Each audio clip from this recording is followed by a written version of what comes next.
तो आपको क्या करना, जो भी टॉपिक आपका वीक है ना, सिर्फ वही वाला पोर्शन देखना। और अगर पूरा देखना है तो मैं रोक नहीं रहा, आप देख सकते हो, क्योंकि वीडियो के डिस्क्रिप्शन में आप जाओगे तो वहां पे टाइम स्टैम्प दे रखा है। कम्युनिटी पोस्ट में मैंने हाईली इंपॉर्टेंट चैप्टर की लिस्ट शेयर करी, तो इसमें टिश्यू चैप्टर था टॉप पे, जिसमें कि 7 to 10 मार्क्स का एग्जाम में हर बार आता है इस चैप्टर से। तो इस लेक्चर में हम क्या करने वाले, इस वीडियो में क्या करेंगे कि हम पूरा का पूरा चैप्टर अच्छे से पढ़ेंगे डिटेल में, और प्रीवियस ईयर क्वेश्चन देखेंगे, इंपॉर्टेंट क्वेश्चन कौन कौन से आ रखे हैं।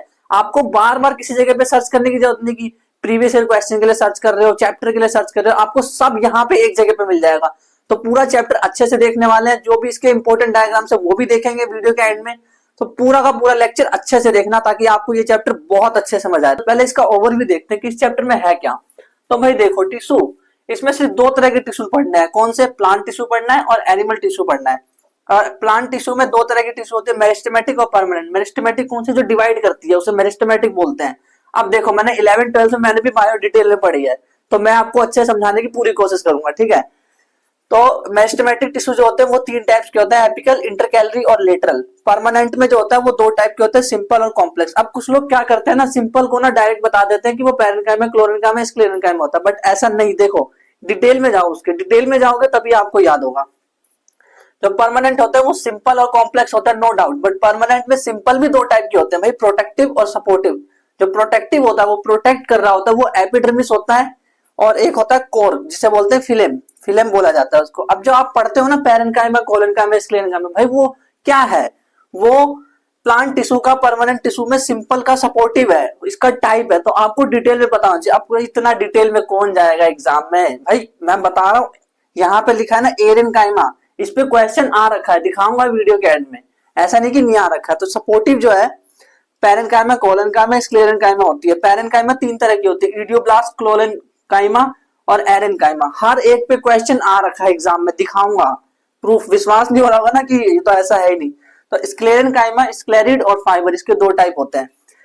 फिर उसके बाद हम देखेंगे कॉम्प्लेक्स। तो कॉम्प्लेक्स में जाइलम और फ्लोएम। अब जाइलम फ्लोएम यहाँ पे जाके खत्म नहीं हो जाएगा, जाइलम के भी और भी पार्ट होंगे, कि जाइलम, ट्रैकिड वेसल्स, ऐसे करके पार्ट होंगे। फ्लोएम के पार्ट होते हैं, सीप्टुम, कंपेनियन सेल, फ्लोएम, पैरेन्काइमा। तो उसको भी डिटेल में देखेंगे, टेंशन मत लो कि आधा छोड़ के भाग जाओ कि वही डिटेल में नहीं है। देखो, अब एनिमल टिश्यू जो पढ़ेंगे उसमें मैंने 4 लिखे हैं, क्योंकि यहाँ पे जगह कम पड़ गई। अब मैं इसको थोड़ा डिटेल में लिख सकता हूँ। तो इपिथेलियल को भी डिटेल में पढ़ेंगे, फिर जो कि कॉलमनर, क्यूबोइडल, इतनी सारी जो भी जितनी भी तरह की, टेंशन मत लो, सारी की सारी पढ़ाऊंगा मैं। कनेक्टिव की बात करें तो कनेक्टिव में भी भाई जितनी भी डिटेल में सारी, ब्लड है, आरबीसी, डब्ल्यूबीसी, प्लेटलेट, सब अच्छे से डिटेल में पढ़ाऊंगा। मस्कुलर की बात करें तो मस्कुलर में भी सारे के सारे जितने भी मसल्स है, स्ट्रेटेड, स्मूथ, जो भी जितने भी है सारे पढ़ेंगे हम ध्यान से अच्छे से। न्यूरल टिश्यू, न्यूरल टिश्यू में जब हम जाएंगे तो वहां पे एक न्यूरॉन बनाना सीखेंगे, अपने दिमाग के बारे में सीखेंगे। और ये चैप्टर ना इतना इंटरेस्टिंग होने वाला है, क्योंकि हम पूरी चैप्टर को एक कहानी की तरह पढ़ेंगे। पहले हम जाएंगे घूमने के लिए पार्क में, वहां पे हम प्लांट्स को डिस्क्राइब करेंगे, देखेंगे। फिर हम अपने बॉडी को देखेंगे, अपने बॉडी के अंदर झांक के देखेंगे कि क्या क्या, किस तरह के टिश्यूज इसके अंदर पाए जाते हैं। तो सीट बेल्ट बांध लो और तैयार रहो इस चैप्टर को पढ़ने के लिए एकदम अच्छे से। तो पहले हम एक काम करते हैं, इंपॉर्टेंट टर्म्स कौन से हैं उनको देखते हैं। तो टिश्यू, टिश्यू का मतलब होता है a group of cell that are similar in structure and function. मतलब ग्रुप ऑफ सेल है। देखो, सेल पिछले चैप्टर में पढ़ा था ना, इस बार ये ग्रुप ऑफ सेल्स है, बहुत सारी सेल है, छोटी छोटी छोटी छोटी छोटी छोटी, एकदम पिद्दी सी छोटी सी, बहुत सारी सेल है। ऐसी बहुत सारी सेल है जो कि सिमिलर स्ट्रक्चर में, भाई सबके स्ट्रक्चर सेम है ना, सब गोल है ना, सबका स्ट्रक्चर सेम है, और वर्क कर रही है टुगेदर, एक साथ काम करती है। ये ऐसा नहीं कि ये कुछ और काम कर रही है, कुछ और, ये कुछ और, ये सब एक साथ एक काम को करने में मदद करा रही है। अचीव अ पर्टिकुलर फंक्शन, एक पर्टिकुलर फंक्शन को अचीव करा रही है। फॉर एग्जाम्पल, अगर सीधा सा एग्जाम्पल लेते हैं, अगर हम एग्जाम्पल ले कि हमारी क्लास है, तो हमारी क्लास में अगर एक बच्चा है तो एक बच्चा सेल है, लेकिन अगर ऐसे कई सारे बच्चे हैं जो कि एक ही क्लास में है, फॉर एग्जाम्पल मान लो वो 11th में, 10th या 9th में, तो वो पर्टिकुलर एक ही क्लास के बच्चे हैं। तो एक क्लास के बच्चे हैं तो एक ही काम करना चाह रहे हैं, यानी कि एक ही क्लास के लिए पढ़ रहे हैं, यानी एक सिंगल काम हुआ। तो इसी तरह से जो सेल्स के ग्रुप होते हैं वो एक ही काम कर रहे होते हैं, उन्हें टिश्यू कहते हैं। तो टिश्यू समझ आ गया। हिस्टोलॉजी क्या होता है? हिस्टोलॉजी होता है माइक्रोस्कोपिक स्टडी ऑफ टिश्यू। अगर भाई टिश्यू को माइक्रोस्कोप की मदद से पढ़ रहे हो, स्टडी कर रहे हो, तो उसको बोलेंगे हिस्टोलॉजी। देन उसके बाद है सेल डिफरेंशिएशन। तो सेल डिफरेंशिएशन क्या होता है? Process by which cell change its shape and size to perform a specific function. मतलब अगर कोई सेल है, कोई सेल है और इसने क्या किया, अपना शेप चेंज कर दिया, शेप भी चेंज कर दिया, शेप चेंज कर दिया और साइज भी चेंज कर दिया, तो इसकी वजह से अब ये क्या करेगी, अब ये स्पेसिफिक फंक्शन करेगी। ये कोई एक स्पेसिफिक काम करेगी, कोई भी एक काम करने लग जाएगी स्पेशल। जैसे फॉर एग्जांपल अगर ये जो जब हम छोटे बच्चे होते हैं, जब मतलब हम गर्भ में होते हैं तो क्या होता है, हम तो सिंगल सेल होते हैं, तो हमारा डिफरेंशिएशन होता है। डिफरेंशिएशन यानी क्या, कुछ सेल्स बाहर आगे जाके ऑर्गन्स अलग अलग बन जाती है, कुछ डाइजेस्टिव सिस्टम बन जाती है, कुछ रेस्पिरेटरी सिस्टम बन जाती है, तो सब अलग अलग ऑर्गन बन गए ना। एक ही सेल से शुरू हुआ था, तो एक सेल ने डिफरेंशिएट करा, यानी कि उसने कुछ करने की कोशिश करी, फंक्शन परफॉर्म करने की कोशिश करी, तो उसकी तरफ से वो क्या हुआ, सेल डिफरेंशिएशन हो गया। अब प्लांट टिश्यू कितने तरह के होते हैं, तो मेरिस्टेमेटिक और परमानेंट होते हैं। बट मेरिस्टेमेटिक कौन से होते हैं, परमानेंट मुझे समझ ही नहीं आता, आज तक समझ नहीं आया कि परमानेंट में मैं किसको डालूं। मैं तो ऐसा करता हूँ, परमानेंट में कभी कभी एपिकल बोल देता हूँ।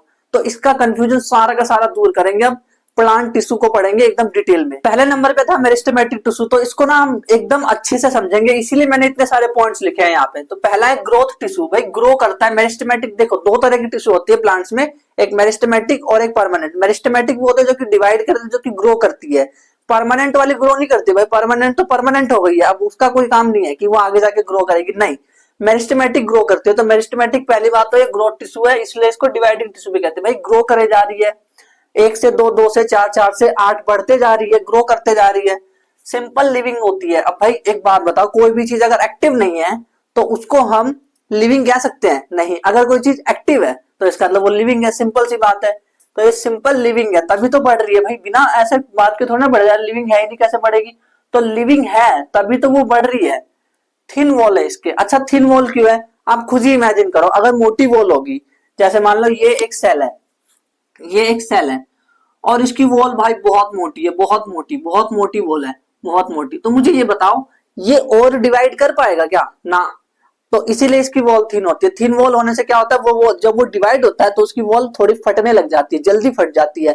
बट अगर थिक वॉल होती तो भाई फिर तो बड़ी दिक्कत होती, फिर डिवाइड कैसे होता? आप खुद ही इमेजिन करो ना, एक ऐसा कमरा जिसमें कि सारे के सारे ठूस के भर दिए तो वो क्या फैल पाएंगे? इस तरह से कैसे भी समझो। देखो कंपैक्टली अरेंज होता है, यानी कि बहुत ज्यादा, मतलब बहुत पास पास होते हैं भाई, एकदम पास पास, एकदम पास पास, कंपैक्टली अरेंज होते हैं, कंपैक्टली बहुत ज्यादा, एकदम कंपैक्टली अरेंज, मतलब ऐसा समझो टाइट, बहुत टाइट है। और ये इमेच्योर सेल होते हैं। अब इमेच्योर क्यों भाई, एक बात बताओ, अगर तो पूरा डिवाइड कर गया होता, पूरा बन गया होता, तो हम मेच्योर नहीं बोलते, यानी कि हम ये नहीं बोलते कि अब वो मेच्योर हो गया यानी परमानेंट हो गया। बट ये इमेच्योर है, यानी अभी नया नया है ये, अभी ये बनेगा आगे जाकर के, क्योंकि डिवाइड कर रहा है ना, इमेच्योर है, डिवाइड कर रहा है। देन इसके बाद capable of division and formation of a new cell. अब ये तो सिंपल सी बात है कि ये डिवीजन कर सकता है, तभी तो इसको मेरिस्टेमेटिक बोल रहे हैं। तो कैपेबल ऑफ डिवीजन है और फॉर्मेशन ऑफ न्यू सेल, नई सेल भी बना सकता है। फॉर एग्जाम्पल एक सेल है भाई, डिवाइड होके दो बना देगा, क्या है, फिर ये आगे डिवाइड होगी, वो दो बन जाएगी, ये भी दो बन जाएगी, ये भी दो, तो एक से दो, दो से चार बन गई। तो डिवाइड करते जा रही है ना, सिंपल सी बात है। तो नया सेल फॉर्म हो रहा है, तो फॉर्मेशन ऑफ न्यू सेल्स हो रहा है। थिन प्राइमरी सेल वॉल होती है इसके अंदर, और वो जो थिन प्राइमरी सेल वॉल होती है, याद रखना वो सेलुलोज की बनी होती है। तो ये इंपॉर्टेंट है, इस पे स्टार मार्क कर लो कि ये सेलुलोज की बनी होती है। थिन वाला, थिन प्राइमरी वॉल होती है, भी याद रखना। इंटरसेलुलर स्पेस इसमें एब्सेंट होते हैं। आप खुद ही सोचो भाई कितना टाइट हो रखा है, तो इसके बीच में स्पेस दिख रहे हैं? दिख रहे हैं? आप बताओ, दिख रहे हैं? नहीं दिख रहे। तो इंटरसेलुलर स्पेस होते ही नहीं है। इंटरसेलुलर यानी दो सेल्स के बीच में स्पेस नहीं है भाई, नहीं है उसमें। Generally vacuoles are absent, vacuoles नहीं है इसके अंदर। वैक्यूल नहीं है मतलब, देखो वैक्यूल नहीं है इसका मतलब क्या है, अगर वैक्यूल होता, वैक्यूल होता जैसे प्लांट्स होते हैं, तो वैक्यूल मतलब क्या होता है पहले बताओ? खाली जगह। तो इंटरसेलुलर स्पेस नहीं है, सेल के अंदर भी स्पेस नहीं है, यानी कि खाली जगह नहीं है इसके अंदर बिल्कुल भी। इसके अंदर खाली जगह है ही नहीं, वैक्यूल्स मतलब खाली जगह है ही नहीं इसके अंदर।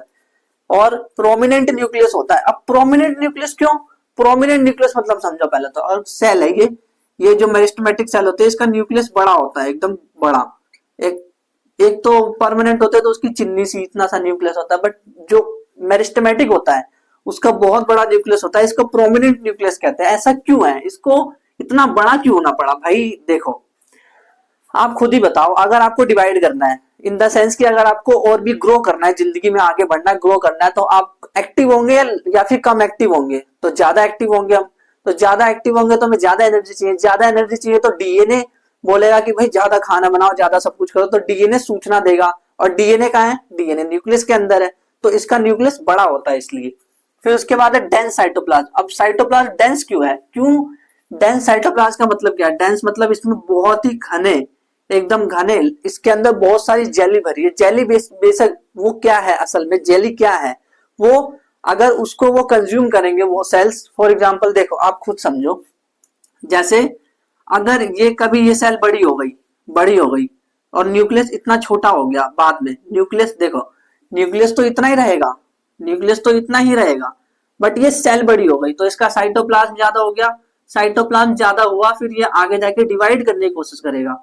ये बोलेगा भाई एक न्यूक्लियस तू उधर हो जा, एक मैं इधर हो जाता हूँ, तो दो अलग अलग न्यूक्लियस हो जाएंगे। फिर बाद में ये ना पूरा कोशिश करेंगे कि कैसे भी करके मैं डिवाइड हो जाऊं, कैसे भी करके मैं डिवाइड हो जाऊं, ये इतना अलग हो जाएगा, ये इतना अलग हो जाएगा। फिर बाद में बोलेगा भाई तू अपने रास्ते और मैं अपने रास्ते, चलो डिवाइड हो जाते हैं। तो इसीलिए इसका साइटोप्लाज्म डेंस होता है, क्योंकि इन्हें आगे जाके डिवाइड करना है। एक्टिवली डिवाइडिंग सेल हो गई क्योंकि डिवाइड करती है ये। Present in growing region, simple सी बात है भाई, ग्रो करेगी, ग्रोइंग रीजन में प्रेजेंट होगी। क्यों ग्रोइंग रीजन में प्रेजेंट होगी? क्योंकि एक्टिवली डिवाइड कर रही है, तो ग्रोइंग रीजन में तो चाहिए इसे, तभी तो। देन मेरिस्टेमेटिक टिश्यू जो होते हैं वो तीन तरह के होते हैं, एपिकल, इंटरकैलरी और परमानेंट। प्लांट्स के अंदर, ये तो उसके अंदर तो है नहीं, ये टिश्यू उसके अंदर थोड़ी ना एनिमल में, ये तो प्लांट्स के अंदर है। तो प्लांट्स के अंदर एपिकल हो गए, इंटरकैलरी हो गए और लेटरल हो गए। तो इन तीनों को डिटेल में देखते हैं, ये तीनों है क्या और पाए कहाँ जाते हैं और किसका क्या यूज है, ये भी तो बताओ हमें। मेरिस्टेमेटिक टिश्यू को ध्यान से समझना, ये तीन तरह के होते हैं, एपिकल, इंटरकैलरी, लेटरल। तो ये मैंने खाली क्यों छोड़ा, अभी बताता हूँ थोड़ी देर में। पहले तो ये समझो कि यहाँ पे जो है इसमें एपिकल का है, इंटरकैलरी का है और फिर लेटरल का है, ये नहीं समझ आता तो ध्यान से सुनना। आप एक एक वर्ड को ध्यान से सुनना जो मैं बोलने वाला हूँ। तो एपिकल, जो एपिकल होता है ना, एपिकल जो है एपेक्स शब्द से निकल के आया। एपेक्स का मतलब होता है ऊपर। अब ये ऊपर मतलब ऊपर नहीं होता, ये जो है ये सबसे किनारे की बात हो रही है, यानी कि सबसे ऊपर और सबसे नीचे की बात हो रही है। तो अगर सबसे नीचे क्या होता है, रूट, तो रूट के सबसे नीचे होता है, और सबसे ऊपर क्या होता है, सूट, तो सूट के सबसे ऊपर होता है। तो अगर ये पूछे कि एपिकल कहाँ प्रेजेंट होता है, तो ये प्रेजेंट होता है रूट और शूट, इनके एपेक्स पे, इनके एपेक्स पे प्रेजेंट होता है। ठीक, अगर ये देखा जाए मेरिस्टेमेटिक टिश्यू, तो ये हम कैसे डिसाइड करेंगे, कि ये हम ऐसे डिसाइड करेंगे कि भाई कौन सी कहाँ है, एपिकल कहाँ है। तो देखो ध्यान से समझना, ये जो ऊपर है, ये जितनी भी टिश्यू है, ये सारी की सारी, जहां पे जो भी टिश्यू पाई जाती है, ये सब एपेक्स में पाई जाती है। तो इसको हम कहते हैं apical tissue, apical meristematic tissue. Apical meristem हो गई ना, क्योंकि एपेक्स पे पाई जाती है। देन उसके बाद ये नोड है, नोड। अब नोड मतलब ये होता है जहां से पत्ती निकलती है ना, उसे नोड बोलते हैं। और देखो यहां से पत्ती निकल रही है तो इसको बोलेंगे नोड, लेकिन एक यहां से पत्ती निकल रही है और दूसरी वाली यहां से, तो इन दोनों के बीच में जो खाली जगह, ये भी वैसे नोड है क्योंकि यहां से पत्ती निकल रही है। इन दोनों के बीच में जो जगह बच गई है ना, उसको हम कहते हैं इंटर नोड, उसको हम कहते हैं इंटर नोड।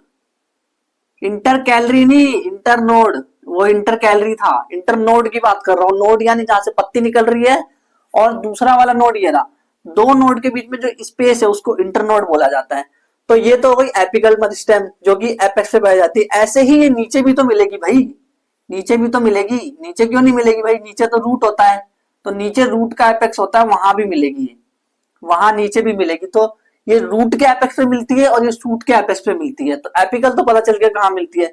तो एपिकल के बारे में क्या लिखा है कि ये प्रेजेंट होती है रूट और शूट के एपेक्स पे। ठीक है, लेंथ इंक्रीज करती है, उसको क्या कहते हैं, कौन सी ग्रोथ। तो ध्यान से सुनना, अब मैं एक बात बताने वाला हूँ, ध्यान से सुनना। एग्जाम्पल लेंगे एक, जब प्राइमरी स्कूल में थे, प्राइमरी स्कूल में थे तो आपकी हाइट कैसे बढ़ रही थी। एग्जाम्पल लेना, सबसे ज्यादा आपकी हाइट कैसे बढ़ रही थी, पहली क्लास में थे तो इतने से थे फिर बड़े में तो इतने में, फिर इतने में, फिर इतने में, तो ऐसे कर करके बढ़ते गए। तो आपकी क्या बढ़ रही है प्राइमरी स्कूल में, आपकी क्या बढ़ रही है, लेंथ या फिर विड्थ, क्या बढ़ रही है, लेंथ बढ़ रही है। तो प्राइमरी स्कूल में लेंथ बढ़ रही है, तो वो वाली ग्रोथ जो कि लेंथ में बढ़नी होती है उसे कहते हैं प्राइमरी ग्रोथ। तो लेंथ इंक्रीज हो रही है तो उसको हम कहते हैं प्राइमरी ग्रोथ, तो वो हो गई प्राइमरी ग्रोथ। तो एपिकल टिश्यू, एपिकल मेरिस्टेम, याद रखना, एपिकल मेरिस्टेम प्राइमरी ग्रोथ करता है, यानी कि लंबाई बढ़ाता है, इसकी चौड़ाई नहीं बढ़ाता है, लंबाई की बात है। ठीक, इंटर कैलोरी की बात करते हैं। इंटर कैलोरी, भाई इंटर मतलब क्या होता है, अच्छा इंटर मतलब तो दो के बीच नहीं होता, अभी देख के आए थे इंटर सेलुलर मतलब दो सेल के बीच स्पेस, जो कि नहीं था उसके अंदर मेरिस्टेमेटिक टिश्यू के अंदर। बट इंटर कैलोरी मतलब क्या होता है, तो दो कैलोरी के बीच में, यानी कि जो देखो जैसे ये स्पेस है ना, एक ये है नोड, नोड के पास ये जो जगह है ये, और ये इसके थोड़ा सा इतना पास में, तो यहाँ पे एक टिश्यू प्रेजेंट होगा पूरे में, इस पूरे में, यहाँ पूरे में एक टिश्यू प्रेजेंट होगा। इस टिश्यू का नाम है, ये जो टिश्यू प्रेजेंट होगा इसको हम बोलते हैं इंटर कैलरी। ये इंटर कैलरी वाली टिश्यू है। भाई ध्यान से समझना, बहुत अच्छे से समझाने की कोशिश कर रहा हूं मैं। एपिकल ये हो गया, इंटर कैलरी ये हो गया। इंटर कैलरी कौन सी होगा, ये ना बेसिकली लंबाई बढ़ा रही है। अगर कोने पे कोई लंबाई बढ़ाता है, कोने पे कोई लंबाई बढ़ाता है तो उसे एपिकल टिश्यू कहते हैं। कोना कौन सा हो गया, शूट का कोना और रूट का कोना। लेकिन अगर कोई बंदा बीच में से लंबाई बढ़ाता है तो वो इंटर कैलरी टिश्यू हो गया, है ना। ठीक, यहां तक समझ आ गया। अब बात करते हैं इसके बाद, इंटर कैलरी में लिखा है कि बिहाइंड, बिहाइंड ये जो है देखो एपेक्स, ये रहा, ये एपेक्स है और इसके पीछे है ये, तो बिहाइंड एपेक्स हो गया। लेकिन सबसे पास में कौन है, एपेक्स पास है या फिर नोड, तो भाई नोड सबसे पास में है, तो नियर नोड, नोड के पास होती है बट एपेक्स के पीछे होती है, ये याद रखना। देन इसके बाद लेटरल की बात करते हैं भाई। लेटरल, अच्छा लेटरल यानी कि कुछ अलग होगा थोड़ा सा। तो इसमें ना ये होता है बेसिकली, अगर मान लो जब आप पहुंच गए सेकेंडरी स्कूल में, प्राइमरी स्कूल में था अभी तक, अब सेकेंडरी स्कूल में पहुंच गए। जब सेकेंडरी स्कूल में आप पहुंचे तो अब ना कुछ लोग मतलब फैलने लग जाते हैं। तो जो वो फैलना होता है, तो फैलना यानी कि उनकी चौड़ाई बढ़ते जा रही है, उनकी गर्थ बढ़ते जा रही है, गिर्थ बढ़ते जा रही है। GIR, देखो स्पेलिंग देखो, GIRTH, गर्थ बढ़ते जा रही है। तो जब अगर चौड़ाई यानी कि मोटाई बढ़ती है, बंदा मोटा होता है यानी फैलता जा रहा है, फैलता जा रहा है, तो फिर वो जो हो गया उसे हम कहेंगे लेटरल। तो अगर ये जो टिश्यू होता है यहाँ प्रेजेंट होता है, यहाँ, अब यहाँ क्यों भाई, यहीं से तो चौड़ाई बढ़ाना शुरू करेगा, ऐसे थोड़े ना कि ऐसे ऐसे बढ़ाएगा, ऐसे बढ़ाएगा ना। तो ये जो हो गई, ये हो गई लेटरल, लेटरल, लेटरल वाली मेरिस्टेम है ये, ठीक है। तो ये तीनों की तीनों मेरिस्टेम आपको समझ आ गया कि ये मैंने ना शॉर्ट में लिखा है सारे के सारे, और आपको समझ आना चाहिए। अच्छा यहाँ पे एक चीज खाली रह गई, मेरिस्टेमेटिक टिश्यू बेस्ड ऑन क्या देखा हमने, ये बेस्ड ऑन हमने देखा कि इसकी लोकेशन कहाँ कहाँ है। तो लोकेशन के बेस पे हमने देखा वो तीन तरह की होती है, कौन कौन सी, एपिकल, इंटरकैलरी, लेटरल। समझ आ गया तो कमेंट करके जरूर बताना कि हाँ समझ आया। बहुत कोशिश करी समझाने की। देखो अब इसके बाद अगला टॉपिक ये है इसमें कि मेरिस्टेमेटिक तो पढ़ लिया, पूरा मेरिस्टेमेटिक खत्म हो गया, बट परमानेंट टिश्यू की क्या भाई, उसको नहीं पढ़ेंगे क्या, उसने क्या गुनाह करा है, तो परमानेंट को ही पढ़ेंगे। परमानेंट टिश्यू की बात करते हैं जो कि नंबर 2 पे है। तो देखो ध्यान से सुनना, लेफ्ट बिहाइंड, पीछे रह जाती है। देखो जब ना क्या हो रहा था कि ना, जैसे ये एपेक्स है, तो एपेक्स में ना कुछ टिश्यू जब डिवाइड कर करके ये आगे बढ़े जा रहे थे, बढ़े जा रहे थे, बढ़े जा रहे थे ना, तो पीछे कुछ टिश्यू रह गई, कुछ टिश्यू पीछे रह गए, बेचारे ये चल नहीं पाए। जैसे होता है ना रेस में कि कुछ बंदे आगे भाग गए बट बच्चे पीछे रह गए, तो वो जो पीछे रह गए, जो कि जब डिवाइड के टाइम जो पीछे रह गए हैं वही है परमानेंट। अब वो परमानेंट हो गए भाई कि भाई वो तो लेफ्ट बिहाइंड पीछे रह गए हैं, लेफ्ट बिहाइंड मतलब पीछे रह गए, लूज कर ली उन्होंने एबिलिटी टू डिवाइड। भाई अगर उनके अंदर एबिलिटी होती डिवाइड करने की तो वो बढ़ जाते आगे, बट एबिलिटी है ही नहीं, तो परमानेंट हो गए, वहीं पे फिक्स हो गए। देखो मैं अगर आपको एग्जांपल दूं ना मेरिस्टेमेटिक और परमानेंट का, सिंपल सा, तो ये है, अगर आपके स्कूल में गेस्ट टीचर होते हैं तो वो मेरिस्टेमेटिक टीचर के एग्जांपल हो गए, जबकि परमानेंट अगर कोई टीचर होता है तो वो परमानेंट टीचर का एग्जांपल हो गया। परमानेंट टीचर कौन से होते हैं, जो 5 साल तक कम से कम रहते हैं अपने स्कूल में, है ना। उस तरह से होगा ना, अलग अलग स्कूल में अलग अलग होता होगा, लेकिन 5 साल तक जो स्कूल में रहता है जनरली वो परमानेंट हो जाते हैं।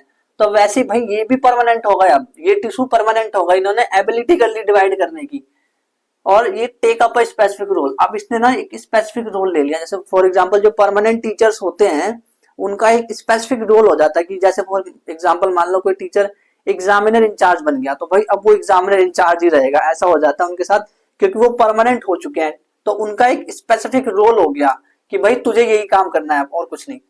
डिवीजन और डिफरेंशिएशन ऑफ मेरिस्टेमेटिक टिश्यू से परमानेंट, देखो ध्यान से समझना, कोई मेरे पास एक टिश्यू है, मेरिस्टेमेटिक टिश्यू है, ये है मेरे पास मेरिस्टेमेटिक टिश्यू, मेरिस्टेमेटिक टिश्यू है। इसने क्या किया ना, इसने डिफरेंशिएशन करा, डिफरेंशिएशन। डिफरेंशिएशन क्या होता है भाई, डिफरेंशिएशन का मतलब होता है कि अब ना उसने उसने कोई बड़ा, इससे बड़ा सेल बना लिया और अब ये थोड़ा अकड़ के रहने लगा। अकड़ के रहने का मतलब क्या है, ये परमानेंट हो गया, अकड़ के रहना शुरू कर दिया इसने, ये परमानेंट रहने लग गया। और अब ये एक कोई काम भी करने लग गया कि यार भाई तू तो कोई काम नहीं कर रहा था मेरिस्टेमेटिक, मैं तो काम भी कर रहा हूँ देखो, और मैं परमानेंट भी हो गया, तेरे से डिफरेंशिएशन हुआ लेकिन मैं परमानेंट भी हो गया। तो भाई मैं हूं शक्तिशाली, तो मैं परमानेंट बन गया। फिर उसके बाद इसका डेफिनेट शेप होता है और इसका साइज और फंक्शन भी डेफिनेट होता है। और ये तो यार डेड हो सकती है, लिविंग हो सकती है। ऐसा होता है कोई डेड होती है, कोई लिविंग होती है। अब कौन सी डेड होती है, कौन सी लिविंग होती है, तो वो आगे हम देखेंगे। पहले तो ये समझते हैं ना कि यार ये परमानेंट टिश्यूज है वो कितने टाइप के, तो सिंपल और कॉम्प्लेक्स होती है, जो कि पहले ही देखा था हमने। सिंपल में प्रोटेक्टिव होती है, सपोर्टिव होती है। और प्रोटेक्टिव में जो प्रोटेक्ट कर रही होती है टिश्यू वो होती है एपिडर्मिस और कोर। कोर को फिल्म भी कहते हैं, इसको मैं डिटेल में अभी बताऊंगा। और सपोर्टिव में कौन सी होती है, पैरेनकाइमा, कोलेनकाइमा, स्क्लेरेनकाइमा। फिर पैरेनकाइमा भी अलग अलग टाइप की होती है, स्क्लेरेनकाइमा भी अलग अलग टाइप की होती है। और फिर उसके बाद जाइलम फ्लोएम तो पढ़ने ही वाले हैं, तो एक एक करके आप सबको हम देखते हैं। अब परमानेंट टिश्यू में सिंपल जो है वो उसमें एपिडर्मिस को देखने वाले हैं। अब हम उसमें दो चीजें ना, एपिडर्मिस और कोर यानी कि फिल्म। तो पहले एपिडर्मिस की डिटेल में चलते हैं कि एपिडर्मिस क्या होता है भाई। तो ध्यान से सुनना, एपिडर्मिस वन सेल थिक होता है, 2 या 3 नहीं, 1 सिंगल लेयर होती है इसकी, थिक होती है ये, सिंगल 1 सेल थिक होती है, आउटर मोस्ट लेयर होती है, सबसे बाहर होती है। देखो एपिडर्मिस का मतलब यही होता है, एपी मतलब ऊपर, डर्मिस यानी स्किन। तो स्किन, प्लांट की स्किन क्या पूरी लेयर है बाहर, तो जो लेयर के बाहर जो होती है, आउटर मोस्ट लेयर जो होती है वो है एपिडर्मिस। कवर करती है entire surface of plant, plant का जो पूरा सरफेस है सबको कवर करती है, लीव्स को भी कवर करती है, स्टेम को भी कवर करती है, फ्लावर्स को भी, रूट को भी, सबको कवर करती है ये एपिडर्मिस। फिर उसके बाद कवर्ड बाय क्यूटिकल, क्यूटिकल से कवर होती है। भाई कवर कवर तो कर रहे हो, लेकिन वो कवर किस चीज से, उस केमिकल का नाम क्या है, तो वो क्यूटिकल से बना हुआ, क्यूटिन से बना, क्यूटिन केमिकल का नाम है। और वो मोम के जैसा दिखता है, यानी वैक्सी, वैक्सी का मतलब मोम होता है, तो वो मोम जैसा दिखता है। अगर कैक्टस की बात करें, थोड़ा कैक्टस की बात अगर हम करें, तो उसमें वैक्सी सबसे ज्यादा होता है, तभी तो उसमें ट्रांसपिरेशन नहीं होता।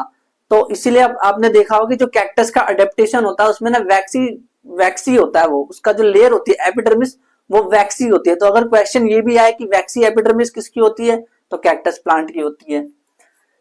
देन उसके बाद नॉट कंटिन्यूअस समवेयर, कभी कभी ये ऐसा नहीं कि लगातार हर जगह पे भाई पूरी जगह पे एपिडर्मिस हो, ऐसा भी नहीं होता। अगर एक बात बताओ, सब जगह पे एपिडर्मिस ही प्रेजेंट हो जाए तो छेद कहाँ होगा, तो प्लांट के अंदर छेद नहीं होगा तो प्लांट सांस कैसे लेंगे, सिंपल सी बात है। देखो तो अब समझना ध्यान से कि एपिडर्मिस तो हर जगह है, एपिडर्मिस तो है नो डाउट, बट कहाँ नहीं है, तो वहां नहीं है भाई जहां पे छोटे से छेद प्रेजेंट है। अब वो छोटे छेद क्या है, पिछली क्लास में पढ़ा, याद आ रहा है कुछ, स्टोमेटा। हाँ, तो स्टोमेटा है वो। स्टोमेटा कैसे होते हैं, राजमा जैसे, बीन शेप के होते हैं स्टोमेटा, राजमा जैसे। तो ये हो गया राजमा जैसा स्ट्रक्चर। और ये जो मैं बना रहा हूं ना, ये सब क्या है, ये जो लेयर है, ये लेयर्स क्या है, ये बेसिकली एपिडर्मिस है, ये एपिडर्मिस है ये सब। तो ये जो लेयर है इसका नाम क्या है, ये है एपिडर्मिस, क्योंकि ये लेयर है, लेयर स्किन के ऊपर है, प्लांट्स की स्किन के ऊपर है, लेयर है। और ये जो राजमा जैसा दिख रहा है ये क्या है, ये तो स्टोमेटा है पूरा। ये एक छेद है जिसे हम कहते हैं स्टोमेटल पोर, स्टोमेटापोर भी कहते हैं, स्टोमेटापोर, ये एक छेद है। और यहाँ पे ना कुछ बिंदु बिंदु से ऐसे ये सब होते हैं, इसके अंदर ये सब होते हैं बिंदु बिंदु से। और यहाँ पे ये होता है क्लोरोफिल, क्लोरोफिल, क्लोरोप्लास्ट बोल देते हैं, बात वही है लगभग, क्लोरोप्लास्ट। तो इसके अंदर क्लोरोप्लास्ट है। तो ये जो पूरा स्ट्रक्चर है ये स्टोमेटा का स्ट्रक्चर है, जो छेद है ना, और छेद, और यहाँ पे कुछ ये जो सेल है बीन शेप की, इसे कहते हैं guard cell, body guard, body guard है ये, मतलब उसकी रक्षा कर रहा है ना, छेद की रक्षा कर रहा है ना। गार्ड क्या करता है, बेसिकली गार्ड दरवाजे को बंद बंद या खोल, बंद करता है या खोलता है, तो ये गार्ड भी यही काम करता है भाई। जब पौधों को पानी ज्यादा बाहर भेजना है ना, जैसे पानी बहुत ज्यादा हो गया पौधे के अंदर और इवेपोरेशन करना है, वाष्पोत्सर्जन करना है अगर हिंदी बोले तो वो क्या करेंगे, वो ना अपने जो ये जो दीवार है, ये जो गार्ड सेल ने क्या किया, दीवार है जो, ये खुद गार्ड सेल है, इन्होंने क्या किया, इसको बंद कर दिया जब वाष्पोत्सर्जन इवेपोरेशन नहीं करना, बट जब करना है तो ये इसको खोल देंगे ताकि यहाँ से पानी जा सके, सिंपल सी बात है। अच्छा इसका काम क्या है, तो आप खुद ही बताओ, देखो काम क्या होगा खुद बताना। ये वैक्स है, वैक्सी लेयर है, तो वैक्सी लेयर है तो यानी ये प्रोटेक्ट करेगी, किस चीज से प्रोटेक्ट करेगी, लॉस ऑफ वाटर से। तो प्रोटेक्ट करती है ये, प्लांट को प्रोटेक्ट करती है डेसिकेशन से और इन्फेक्शन से भी। लॉस ऑफ वाटर तो है ही, डेसिकेशन और इन्फेक्शन की, बाहर से भाई कोई बैक्टीरिया ना आ जाए, कि अगर बैक्टीरिया आगे डायरेक्ट अंदर घुस गया तो प्लांट बीमार हो जाएगा, तो ऐसा नहीं होना चाहिए ना, तो ऐसा ना हो तो वो डेसिकेशन और इन्फेक्शन। डेसिकेशन क्या होता है कि जो बाहर की जो लेयर अगर ना हो, मान लो है ही नहीं वो लेयर, तो क्या होगा उसकी जो, मान लो हमारे शरीर में अगर स्किन ना हो तो क्या होगा, तो डायरेक्ट कांटेक्ट में आएगा तो सारे मेन मेन ऑर्गन आ जाएंगे कांटेक्ट में, जिससे कि हमारे लिए अच्छा नहीं होगा। तो वैसे प्लांट में भी सेम है ऐसा ही, अगर वो वैक्सी लेयर हो ही ना तो भाई एपिडर्मिस तो गई काम से बस। प्रिवेंट विल्टिंग, विल्टिंग को प्रिवेंट करता है। जैसे अब प्लांट के अंदर मान लो पानी है, कोई अगर पत्ती है, पत्ती या फूल है, उसके अंदर पानी है, जितना पानी उसे चाहिए उतना पानी है, लेकिन अगर वो पानी ना हो तो वो मुरझा जाएगा, विल्टिंग हो जाएगा। प्रिवेंट विल्टिंग मतलब क्या, पानी बाहर मत जाने दो। ये कहते हैं कि भाई विल्टिंग को प्रिवेंट करो, यानी पानी बाहर मत जाने दो, यानी मुरझाना नहीं चाहिए। ऐसा ना हो कि फ्लावर मुरझा जाए, तो ऐसा नहीं हो। स्टोमेटा की बात करें, देखो फंक्शन ऑफ एपिडर्मिस से स्टोमेटा क्यों आया, क्योंकि एपिडर्मिस पे ही स्टोमेटा होता है। तो स्टोमेटा का फंक्शन तो आपको पता ही है, बचपन में पढ़ा, ये फोटोसिंथेसिस, रेस्पिरेशन, ये सब इसका काम होता है स्टोमेटा का, ये हमने पढ़ा है पहले ही। एपिडर्मिस के सारे डिटेल हमने देख लिए, ये डायग्राम अच्छे से देख लेना ध्यान से। देखो एग्जाम में आने के चांस तो नहीं है, बट फिर भी एक बार देख लो तो कोई दिक्कत है। इसको बनाने में मेरे को कितनी देर लगी, तो आपको समझने में कितनी देर लगनी चाहिए खुद सोच लो आप, है ना। तो आसान है ना ये डायग्राम। तो अब इसके बाद ना ये सवाल उठता है कि जो एपिडर्मिस तो हो गया, कॉर्क के बारे में अब हम पढ़ना है कि फिल्म कॉर्क होता क्या है। कॉर्क के बारे में, जो कॉर्क है वो क्या है, कॉर्क को हम फिल्म भी बोलते हैं। तो देखो एपिडर्मिस जो काम करते थे ना, ये भी वही काम करती, बस अंतर सिर्फ इतना सा है कि जब प्लांट बड़ा हो जाएगा, यानी प्लांट, अब प्लांट बूढ़ा हो जाएगा, आगे जाके उसकी उम्र बढ़ जाएगी, ओल्ड हो जाएगा प्लांट, तो उसके अंदर जो रूट में और स्टेम में होता है, वो बाहर की जो लेयर होते हैं, जैसे जब एक बात बताओ, जब आम का पेड़ जब लगाते हैं उसको हम, तो पतला सा होता है एकदम, बट जब वो बड़ा हो जाता है तो उसकी गर्थ बढ़ जाती है, कितना मोटा हो जाता है। तो उसके अंदर जो बाहर जो लेयर होती है ना, वो कॉर्क होती है। तो उसकी बात कर रहे हैं हम। तो वो ओल्डर प्लांट में होगी, ऐसा तो नहीं कि भाई छोटा सा तना है उसके अंदर कॉर्क दिख रहा है ना, वो सिर्फ ओल्ड प्लांट में ही दिखता है।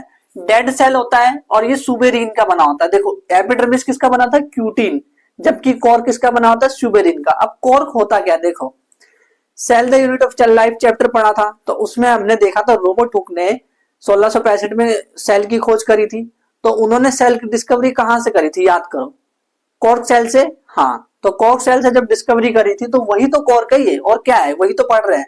तो फंक्शंस क्या होता है, इसका काम क्या है, तो इसका काम तो सेम एपिडर्मिस वाला होता है, प्रोटेक्टिव फंक्शन होता है। ये एक और काम करता है भाई, देखो जब मोटा हो गया तना तो वो प्रोटेक्ट करेगा, तो वो तो ठीक है, प्रोटेक्ट तो कर रहा है, बाहर की चीजों को, इन्फेक्शंस नहीं लगने दे रहा, अंदर नहीं आने दे रहा बैक्टीरिया को। लेकिन अब वो जब इतना मोटा चौड़ा हो गया है तो भाई वो सपोर्ट भी तो दे रहा है पूरे प्लांट को, तो वो मैकेनिकल सपोर्ट भी प्रोवाइड कर रहा है। इलास्टिसिटी, इसके अंदर ना इलास्टिसिटी होती है, मतलब ये लचीला होता है थोड़ा सा, इसकी वजह से इसीलिए इसका यूज कंपनी में करा जाता है, और ये बिकते भी है। जैसे अब मैं एग्जांपल दूं, कहाँ कैसे बिकते हैं, कुछ ना ऐसी बोतलें होती है, ऐसी बोतलें होती है, मतलब आपने देखा होगा साइंस लैब में ऐसी बोतल, मतलब कुछ, या फिर बोतल भी होती है, कुछ ग्लासेस भी होते हैं ऐसे। तो इनको जब ये बंद करते हैं तो इनको ये कॉर्क की मदद से बंद करते हैं। कॉर्क इसमें जो ये दे देते हैं, डाल देते हैं इसके अंदर, ये होता है कॉर्क। तो कॉर्क की मदद से ये बंद कर देते हैं, तो ये ना ढक्कन की तरह काम करता है कॉर्क एक तरह से। तो इसीलिए इसका कमर्शियल पर्पस भी है, यानी कि बिजनेस के रूप में, यानी बिकता भी तो है। तो ये हो गए कॉर्क के बारे में। तो कॉर्क, अब हम इसके बाद देखेंगे कि देखो हमने ये देखा था कि परमानेंट टिश्यू, शुरू से मैं बताता हूं, एक बार रिवीजन कर लेते हैं कि प्लांट में जो टिश्यू होते हैं वो दो तरह के होते हैं, मरिस्टेमेटिक और परमानेंट। मरिस्टेमेटिक में हमने कौन कौन से देखे थे, बोलो जल्दी, एपिकल, इंटरकैलरी, लेटरल, हाँ। और फिर उसके बाद हमने परमानेंट में कौन सा देखे, परमानेंट में सिंपल और कॉम्प्लेक्स। सिंपल में दो तरह के होते हैं, एक तो जो सपोर्ट करते हैं और जो प्रोटेक्ट करते हैं। तो जो प्रोटेक्ट करते हैं, प्रोटेक्ट करने वाले यानी बाहर होंगे, तभी तो प्रोटेक्ट कर रहे हैं। गार्ड अगर प्रोटेक्ट करता है तो वो कहाँ होता है, बाहर होता है, सिंपल सी बात है। पर कुछ ऐसे भी होंगे जो सपोर्टिव होंगे, तो सपोर्टिव वाले कौन से होते हैं वो अब हम देखने वाले हैं। कि हमने वो तो देख ली प्रोटेक्ट कौन से करते हैं, प्रोटेक्टिव में हमने एपिडर्मिस और कोर को एकदम डिटेल में देखा अच्छे से। बट अब हम ये देखेंगे कि भाई सपोर्टिव वाले कौन से है, ये परमानेंट सिंपल ही, बट ये सपोर्टिव है, यानी ये सपोर्ट करते हैं प्लांट्स। परमानेंट टिश्यू में जो सिंपल है, जिसमें सपोर्टिव है, उसमें पैरेनकाइमा की बात करते हैं। तीन है ना इसमें, पैरेनकाइमा, क्लोरेनकाइमा, एक मिनट, कोलेनकाइमा, कंफ्यूज मत होना। क्लोरेनकाइमा यानी देखो, इसको मैं डिफरेंशिएट करूंगा अभी कैसे, क्लोरेनकाइमा और कोलेनकाइमा में कंफ्यूजन बहुत होता है। तो पहले तो ये समझो कि सिंपल, परमानेंट के सिंपल के सपोर्टिव में तीन कौन कौन से, वो है parenchyma, collenchyma, sclerenchyma, parenchyma, collenchyma, sclerenchyma, parenchyma, collenchyma, sclerenchyma. भाई याद करो, याद करो यहीं पे। पैरेनकाइमा, पैरेनकाइमा क्या होता है? फंडामेंटल टिश्यू, हर जगह प्रेजेंट होगा, फंडामेंटल है ये इसीलिए। पर जो पैरेनकाइमा होता है वो लूजली पैक होता है, loosely pack in the sense, देखो कुछ ऐसे ऐसे होते हैं, ऐसे लूजली पैक, लूजली पैक है। जैसे जैसे एक बात समझना, जैसे जैसे हम पैरेनकाइमा से कोलेनकाइमा फिर स्क्लेरेनकाइमा की तरफ जाएंगे ना, तो पैकिंग एकदम टाइट होते जाएगी, यानी कि उसके बीच में स्पेस गायब हो जाएगा लगभग। तो ऐसा यानी कि हम स्क्लेरेनकाइमा तक पहुंच जाएंगे तो क्या होगा? स्पेस बिल्कुल ही गायब हो जाएगा। तो पहले तो पैरेनकाइमा समझो, लार्ज स्पेस बिटवीन देम, हाँ ठीक है स्पेस होते हैं। सेल वॉल इसकी सेलुलोज और पैक्टिन की बनी होती है, और ये लिविंग है भाई, जिंदा है, याद रखो ये बात, याद रखना, स्टार बना लो इस पे कि ये जिंदा होती है, ये सेल जिंदा होती है। लार्ज सेंट्रल वैक्यूल होता है इसके अंदर फॉर फूड स्टोर। सबसे पहला काम, मेन काम, इसका मेन काम यही होता है पैरेनकाइमा की, फूड स्टोर करना है भाई मुझे, ये इसका मेन काम। पैरेनकाइमा 3 तरह के होते हैं, एग्जाम में है, मैंने कहा था ना। अब कौन सा वाला है बताता हूँ। तो आइडियोब्लास्ट जो है वो एक्सक्रीटरी सब्सटेंस को स्टोर करता है। क्लोरेनकाइमा, देखो क्लोरेनकाइमा और क्लोरोफिल, बोलने में एक जैसा लग रहा है, क्लो क्लो क्लो शब्द दोनों में आ रहा है, देखो क्लो क्लोर, क्लोर दोनों में आ रहा है, क्लोर शब्द। तो क्लोर शब्द आ रहा है तो ये क्लोरोफिल में होता है, क्लोरेनकाइमा, क्योंकि वो क्लोरोफिल में होता है। फिर उसके बाद है एरेनकाइमा। तो देखो एरेन में जो एयर है, एयर का मतलब क्या होता है? हवा, हवा, हालांकि स्पेलिंग यहाँ हो गई अलग, ए आई आर होता है हवा, लेकिन यहाँ पे ए ई आर है, कोई बात नहीं। एयर मतलब एरेनकाइमा, यानी कि उसके हवा भरी होगी उसके सेल्स के बीच में, जो ये स्पेस है ना छोटे छोटे, इनके बीच में हवा भरी होगी। अगर तो हवा भरी होगी ना, तो फिर देखो क्लोरोफिल में है तब तो क्लोरेनकाइमा बोल रहे हैं। अगर वही सेम सेल पैरेनकाइमा अगर क्लोरोफिल में है तो उसको क्लोरेनकाइमा कह रहे हैं। बट अगर वही सेल जो पैरेनकाइमा है उसके बीच में अगर हवा पाने लग जाए, हवा मिलने लग जाए, तो उसे हम कहेंगे एरेनकाइमा। और ये हाइड्रोफाइटिक प्लांट्स में होता है, नाम है वाटर हाइसिन। भाई याद रखो, स्टार बना के याद रखो, क्यों? क्योंकि सवाल आया हुआ है, इस पे दिखाऊंगा मैं पीवाई क्यूज में आपको, इस पे सवाल आया हुआ है। बात करते हैं कोलेनकाइमा की। तो कोलेनकाइमा जो होता है उसकी वॉल थिक होती है, थिक वॉल, और इसके अंदर जब वॉल थिक हो गई तो भाई स्पेस तो इसके अंदर ना के बराबर होगा ना, तो नो या वेरी लिटिल इंटरसेलुलर स्पेस, बिल्कुल कम स्पेस होता है। लिविंग है, इसमें आपको ये भी याद रखना है कि ये लिविंग है, स्टार मार्क कर लो इस पे, लिविंग होती है। तो अब ये तो बताओ भाई दिखती कैसे है ये? तो ये देखो कैसे दिखती है, बिल्कुल सिंपल है। ये ना जैसे इलोंगेटेड सेल है, इलोंगेटेड सेल है, एकदम एकदम पास पास में होगी, एकदम पास में, मतलब इसके बीच में, इलोंगेटेड का मतलब होता है लंबी, तो इनके बीच में इंटरसेलुलर स्पेस भाई ना के बराबर है ही नहीं। जबकि पैरेनकाइमा तो ऐसा था, उसके अंदर तो स्पेस कुछ था भी, चलो ये रहा स्पेस, ये रहा थोड़ा है, इधर भी थोड़ा स्पेस है, उसके अंदर तो था, तो ये पैरेनकाइमा है। जबकि कोलेनकाइमा में तो भाई स्पेस है ही नहीं, वेरी लिटिल, बहुत कम, ना के बराबर बचा हुआ है। अब हम स्क्लेरेनकाइमा में जाएंगे तो उसमें तो बिल्कुल भी नहीं बचेगा।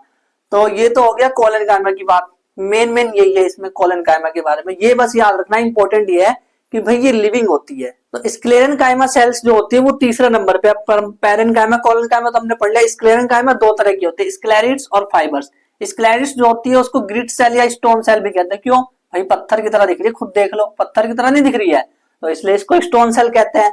फिर इसके बाद इसके अंदर जो खाली जगह होती है ना, उसे कहते हैं ल्यूमन, वो बहुत ही पतला होता है, खाली जगह बहुत पतली होती है, यानी इसका ल्यूमन नैरो होता है। फाइबर्स कैसे होते हैं? फाइबर्स यानी कुछ धागा सा होगा इसका मतलब, तो वो धागे होते हैं वो लंबे होते हैं, सिंपल सी बात है। ये जो स्क्लेरेनकाइमा होते हैं ये डेड होते हैं और इसके बीच में कोई इंटरसेलुलर स्पेस नहीं पाया जाता, यानी एकदम टाइट पैक होते हैं। अब टाइट पैक होंगे तो हार्ड होंगे, हार्ड होंगे तो नारियल का जो ऊपर का हिस्सा होता है, याद करो, वो भी तो हार्ड होता है। तो कहीं ऐसा तो नहीं कि वहां पे स्क्लेरेनकाइमा प्रेजेंट है। तो हाँ, ये क्वेश्चन एग्जाम में आया हुआ है कि हस्क ऑफ कोकोनट, जो नारियल हस्क ऑफ कोकोनट में क्या प्रेजेंट होता है? सिंपल सी बात है, स्क्लेरेनकाइमा में प्रेजेंट होता है। इसका यूज क्या है?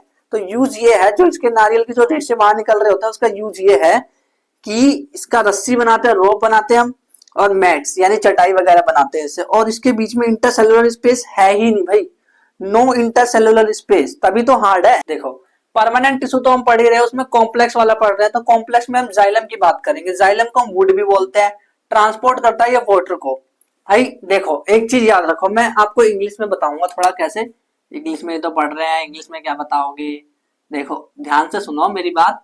फूड और फ्लो एम हिंदी में लिख के देखो थोड़ा, आप तो कहते हैं इंग्लिश में बताओगे, हिंदी में आप ट्रिक समझो। देखो ट्रिक क्या है, फूड फ्लोएम, तो दोनों फा से शुरू हो रहे हैं, तो फ्लोएम जो है फूड का ट्रांसफर करता है, ये चीज समझ आई। तो जाइलम को समझते हैं फिर फ्लोएम को समझेंगे। जाइलम जो है क्या करता है, पानी पहुंचाता है। तो पानी कहाँ पहुंचाएगा, एक बात मुझे बताओ, पानी कहाँ होता है, पानी, अरे सिंपल सी बात, मिट्टी में होता है। तो मिट्टी में जब पानी होता है तो भाई पानी सारे ऊपर ही जाएंगे, यानी कि एक डायरेक्शन में जाएंगे, यानी कि यूनि डायरेक्शन, एक डायरेक्शन, यूनि मतलब एक डायरेक्शन में जाता है, ट्रांसपोर्ट करता है वाटर को यूनि डायरेक्शन, एक डायरेक्शन में। और वो डायरेक्शन क्या है, रूट से सूट की तरफ। चार तरह के होते हैं ये जो जाइलम है, ये चार तरह के होते हैं, tracheid, xylem vessel, xylem parenchyma, xylem sclerenchyma. अब एक एक करके ध्यान से सुनना। देखो जो जाइलम ट्रैकिड है, यानी जो ट्रैकिड और वेसल है, जो ट्रैकिड और वेसल है वो दोनों ही हेल्प करता है वाटर का ट्रांसपोर्ट करने में, बट मेन कौन है इसमें, ट्रैकिड इसमें मेन है। और जाइलम पैरेन्काइमा क्या होता है, तो पैरेन्काइमा का इंपॉर्टेंट प्राइमरी फंक्शन क्या था याद है, जो मैंने लिखवाया था, वो फूड स्टोरेज था। तो ये यहाँ पे भी फूड स्टोर करता है, वहां पे भी फूड स्टोर करने वाला है, फ्लोएम में भी फूड स्टोर करेगा स्टार्च के फॉर्म में। ये याद रखना, ये हो सकता है एमसीक्यू में आए कि किस फॉर्म में फूड स्टोर होता है, तो स्टार्च के फॉर्म में स्टोर होता है। और जाइलम स्क्लेरेन्काइमा, चलो जाइलम स्क्लेरेन्काइमा छोड़ो, स्क्लेरेन्काइमा बताया क्या करता है। स्क्लेरेन्काइमा उस चीज, कोई भी चीज है उसको हार्ड बनाता है ना, तो जाइलम स्क्लेरेन्काइमा जब किसी भी चीज को हार्ड बनाएगा तो वो मैकेनिकल सपोर्ट प्रोवाइड करेगा, यानी कि सपोर्ट देगा उसको। तो जाइलम स्क्लेरेन्काइमा क्या करता है, इसको हम फाइबर भी बोलते हैं। फाइबर वाला जो बेसिकली हिस्सा है, दो पढ़े थे ना स्क्लेरेन्काइमा में, स्क्लेरिड्स और फाइबर, तो फाइबर वाला हिस्सा ज्यादा होता है इसमें। तो जाइलम स्क्लेरेन्काइमा, जिसको जाइलम फाइबर भी बोलते हैं, वो मैकेनिकल सपोर्ट प्रोवाइड करता है। अब बात करते हैं फ्लोएम की। तो फ्लोएम क्या करता है, ये फूड का ट्रांसपोर्ट करता है मल्टी डायरेक्शन। मल्टी डायरेक्शन क्यों भाई, सिंपल सी बात है, पत्ती है, पत्ती में खाना बन रहा है, अब खाना नीचे भी जाएगा, ऊपर भी जाएगा, साइड में भी जाएगा, हर जगह जाएगा। मल्टी डायरेक्शन, जिसे बाई डायरेक्शन भी कहते हैं, यानी ऊपर भी जाता है नीचे भी जाता है, तो दोनों हर डायरेक्शन में जाता है। चार तरह के होते हैं ये भी, sieve tube, companion cell, phloem parenchyma, phloem sclerenchyma. अब सीव ट्यूब क्या, देखो एक ऐसी ट्यूब जा रही होती है, इस ट्यूब में से फूड जा रहा होता है, कुछ फूड इधर उधर जा रहा होता है, मल्टी डायरेक्शन है ना, कुछ फूड नीचे जा रहा है, कुछ ऊपर जा रहा है। तो ये तो हो गई सीव ट्यूब, ये हो गई सीव ट्यूब। अब इसके अंदर ना कुछ छोटे छोटे छेद होते हैं, छेद, इस छेद में से खाना जा रहा होता है छन करके, ऐसा नहीं कि फालतू चीज चले जाए। और इस छेद में से, ये छेद यहाँ है, जैसे आपने देखा होगा जो जाली नहीं लगी होती, जैसे हमारे आसपास ऐसी जाली लगी होती है ना, जैसे अगर हम नाली के पास जाए, नाली छोड़ो, जैसे अगर हम कोई भी चीज देखे जो चलनी होती है, तो चलनी में ऐसे ऐसे छेद होते हैं, ऐसे छेद होते हैं उसके अंदर, ऐसे छेद होते हैं इस तरह से। तो यही छेद जो है, ये जो छेद है, इसको हम बोलते हैं सीव पोर, सीव पोर बोलते हैं इसको। याद ना रखो तो भी कोई बात नहीं, क्योंकि ये चार इंपॉर्टेंट है। कंपेनियन सेल कौन से सेल होती है भाई, इनको ना एक सेल होती है जो हेल्प कर रही होती है, ये बेचारे हेल्पलेस है, इनके पास कुछ नहीं है, ये खाली खाने को इधर से उधर भेज रहे हैं, पर इनकी मदद कौन करे, तो मदद करेगा कंपनी वाला, यानी कंपेनियन सेल मदद करेगा। तो कंपेनियन सेल इनकी मदद करता है। फ्लोएम पैरेन्काइमा क्या करता है भाई, जो फूड तुम ले जा रहे हो उधर से उधर, उसमें से थोड़ा सा स्टोर करके अपने पास रखेगा, ताकि फ्यूचर के लिए जरूरत हो तो काम आए। फ्लोरीन स्क्लेरेन्काइमा क्या करता है, वो जो इसको मैकेनिकल सपोर्ट प्रोवाइड करता है। सिंपल सी बात है, जो काम इसमें कर रहा था वो भी यहाँ करेगा, क्यों, क्योंकि स्क्लेरेन्काइमा का मतलब ही होता है कि वो हार्ड है, बस सिंपल सी बात है। तो ये तो हमने पूरा का पूरा प्लांट टिश्यू एकदम देख लिया, हमने 30-40 मिनट के अंदर पूरा प्लांट टिश्यू देख लिया कि प्लांट टिश्यू में कौन कौन सी चीजें इंपॉर्टेंट है, डिटेल में एकदम देखा। इससे बाहर एग्जाम में कुछ भी नहीं आ सकता आपको ना।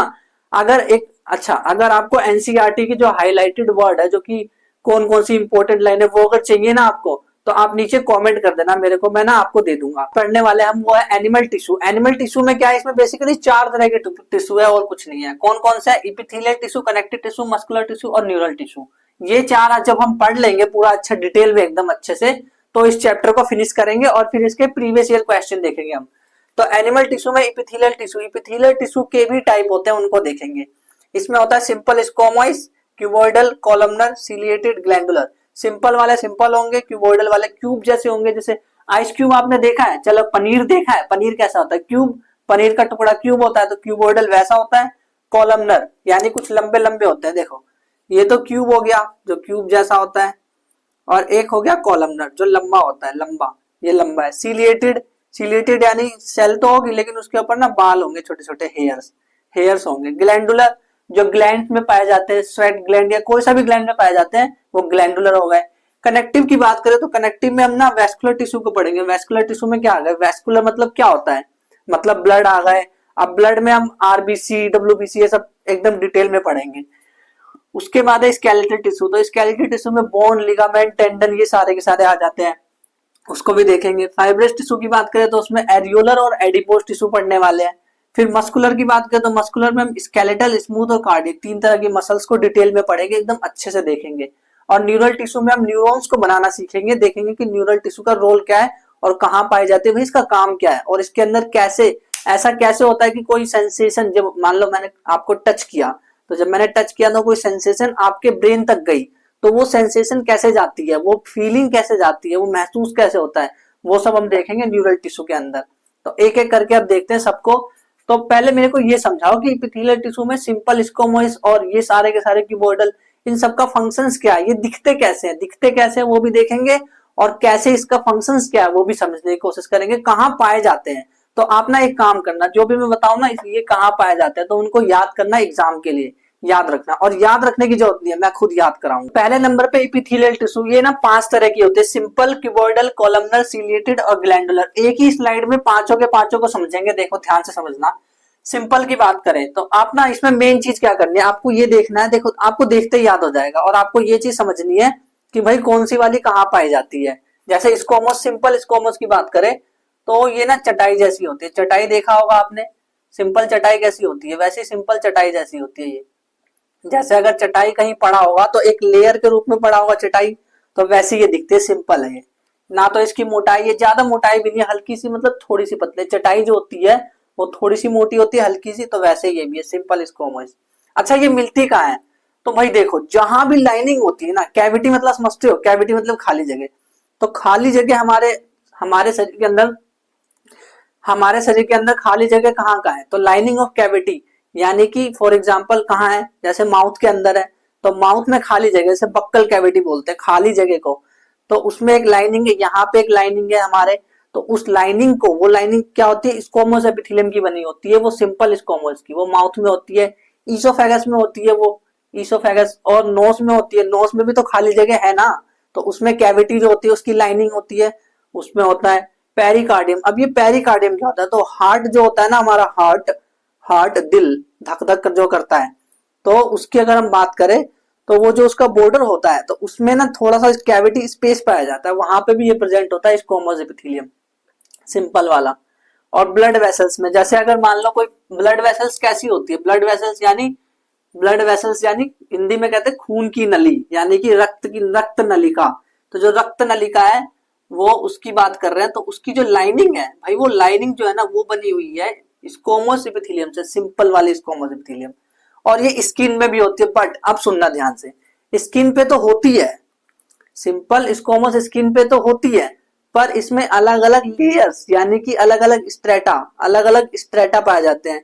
एक स्ट्रेटा, फिर उसके बाद अलग स्ट्रेटा, फिर स्ट्रेटा का मतलब लेयर होता है, अलग अलग लेयर्स पाए जाते हैं स्किन पे। तो यहाँ पे स्ट्रेटिफाइड स्क्वैमोस एपिथेलियम होती है, स्ट्रेटिफाइड तरीके की होती है स्किन में, जबकि टंग में तो सिंगल लेयर होगी, तो वहां पे सिंपल स्क्वैमोस होगी। स्ट्रेटिफाइड स्किन में होती है, ये आपको याद रखना होगा, इस पे स्टार मार्क कर लो पहले तो, कि स्किन जो होती है वो स्ट्रेटिफाइड होती है। अब उसके बाद क्यूबॉइडल की बात करते हैं, तो भाई नाम तो खुद कह रहा है, नाम कह रहा है क्यूब, मैं क्यूब जैसा हूं, तो ये क्यूब जैसा होता है, ये क्यूब जैसा होता है, इसके बीच में न्यूक्लियस है, ये क्यूब जैसा होता है। ये कहाँ पाया जाता है, किडनी की ट्यूबुल्स, तो किडनी के अंदर जो ट्यूबुल्स होते हैं ना, अब ट्यूबुल्स, ट्यूब कैसे होंगे भाई, ट्यूब जो है क्यूब से मिल मिल के बने होते हैं उसमें किडनी के अंदर, वहां पे। और थायराइड के जो वेसिकल्स होते हैं, थायराइड समझते हो, थायराइड ग्लैंड होती है हमारे अंदर, कुछ ऐसी दिखती है थायराइड ग्लैंड। अब इसका एग्जांपल देखो, जैसे आपने देखा हो किसी की गर्दन यहाँ से फूल जाती है, तो उनका थायराइड वेसिकल्स फूल जाते हैं, यानी तभी वो जो थायराइड ग्लैंड फूल गई, जिसकी वजह से गाइटर नाम की बीमारी हो जाती है ना, तो वो उसमें पाया जाता है क्यूबॉइडल। गोनाड्स में पाया जाता है, गोनाड्स मतलब टेस्टीज में पाया जाता है और ओवरी में पाया जाता है। टेस्टिस क्या होता है, टेस्टिस मेल पार्ट होता है और ओवरी फीमेल में होता है ना। अब ये एब्जॉर्प्शन करता है, एक्सक्रेशन करता है और सिक्रीशन करता है। एब्जॉर्प्शन यानी चीजों को सोख लेगा, एक्सक्रेशन यानी कि कोई चीज बाहर फेंकनी होगी गंदी सी तो वो गंदी चीज बाहर फेंक देगा। सिक्रीशन यानी कि कोई चीज अगर उसको केमिकल्स कोई सिक्रीट करना होगा, केमिकल्स निकालना होगा तो वो करेगा ये क्यूबॉइडल एपिथेलियम। ठीक है, अब बात करते हैं कॉलमनर की। तो कॉलम मतलब ये होते हैं ना लाइनें जो लंबी वाली होती है। तो भाई ये जो लंबी लंबी सेल्स होती है वो कॉलमनर एपिथेलियम होती है, लंबी लंबी सेल्स। और इसमें जो न्यूक्लियस होता है वो नीचे होता है, नीचे एकदम नीचे बेस पे होता है न्यूक्लियस। न्यूक्लियस कहाँ होता है इसका? बेस में होता है एकदम। इसके एग्जाम्पल देखो क्या है, लाइनिंग ऑफ स्टमक। स्टमक की जो लाइनिंग है, पेट जो हमारा अमाशय है, अमाशय बोलते हैं उसको हिंदी में। स्टमक की जो लाइनिंग है वो होता है बेसिकली। और इंटेस्टाइन जो होती है स्मॉल इंटेस्टाइन की लाइनिंग। अगर क्वेश्चन है कि स्मॉल इंटेस्टाइन या कोई सा भी इंटेस्टाइन, उसकी जो लाइनिंग होती है उसमें कौन सा वाला एपिथेलियल टिश्यू पाया जाता है? तो कॉलमनर। और ये कॉलम जैसी सेल होती है इसमें। अब देखो सीलिएटेड क्या होता है? सीलिया का मतलब, ये सीलिया शब्द से निकला है। सीलिया का मतलब होता है हेयर। कोई सी भी हो, चाहे वो क्यूब जैसी हो चाहे वो लंबी हो, लेकिन अगर उसमें मुझे बाल दिखे, हेयर दिखे, तो भाई मैं उसको बोलूंगा सीलिएटेड। सिंपल सी बात है। और एक बात बताओ, हमारे नोज के अंदर कुछ हेयर्स होते हैं, तो नोज के अंदर जो हेयर्स होते हैं तो यानी कि रेस्पिरेटरी ट्रैक्ट में भी होंगे। रेस्पिरेटरी ट्रैक्ट समझते हो ना, जो सांस की नली होती है उसके अंदर भी होंगे। क्यों होंगे? क्योंकि ताकि जो जो कण है ना, जो फालतू के जो हवा में है, वो हमारे अंदर ना जा सके, लंग्स के अंदर ना जाए, इसलिए तो रेस्पिरेटरी ट्रैक्ट में ये होंगे। जैसे फॉर एग्जाम्पल अगर ये हमारा रेस्पिरेटरी ट्रैक्ट है तो इसके अंदर छोटे छोटे बाल होंगे ना, ये छोटे छोटे बाल होंगे। तो अगर कोई बाहर से कोई पत्थर आया तो वो इन बालों के बीच में फंस के रह जाएगा, अंदर नहीं जा पाएगा वो। ये फायदा होगा इसका। तो रेस्पिरेटरी ट्रैक्ट में होगा इसका मतलब ये। और ये कहाँ होगा? Lining of sperm duct. जो स्पर्म डक्ट होता है, जो स्पर्म होते हैं, स्पर्म कैसे दिखते हैं? स्पर्म ऐसे दिखते हैं, स्पर्म ऐसे दिखते हैं। तो स्पर्म को आगे कौन धकेलता रहता है भाई? वो क्या अपने आप जाएंगे? अपने आप जाते हैं, थोड़ी बहुत एनर्जी होती है, लेकिन कुछ कुछ हेयर्स भी उसकी हेल्प कर रहे होते हैं कि भाई हेयर्स धक्का दे रहे होते हैं उसको। ठीक है। और ओविडक्ट में भी होता है। देखो ओविडक्ट का एग्जांपल मैं दूं, अगर ये मान लो ये फीमेल रिप्रोडक्टिव सिस्टम है अगर, तो इसमें क्या है, इसमें यहाँ पे ओवरी होती है, ये ओवरी है। तो इसमें से जब ओवा निकल रहा होता है ना, तो इसको थोड़ा जूम करते हैं एक बार, zoom zoom zoom zoom zoom.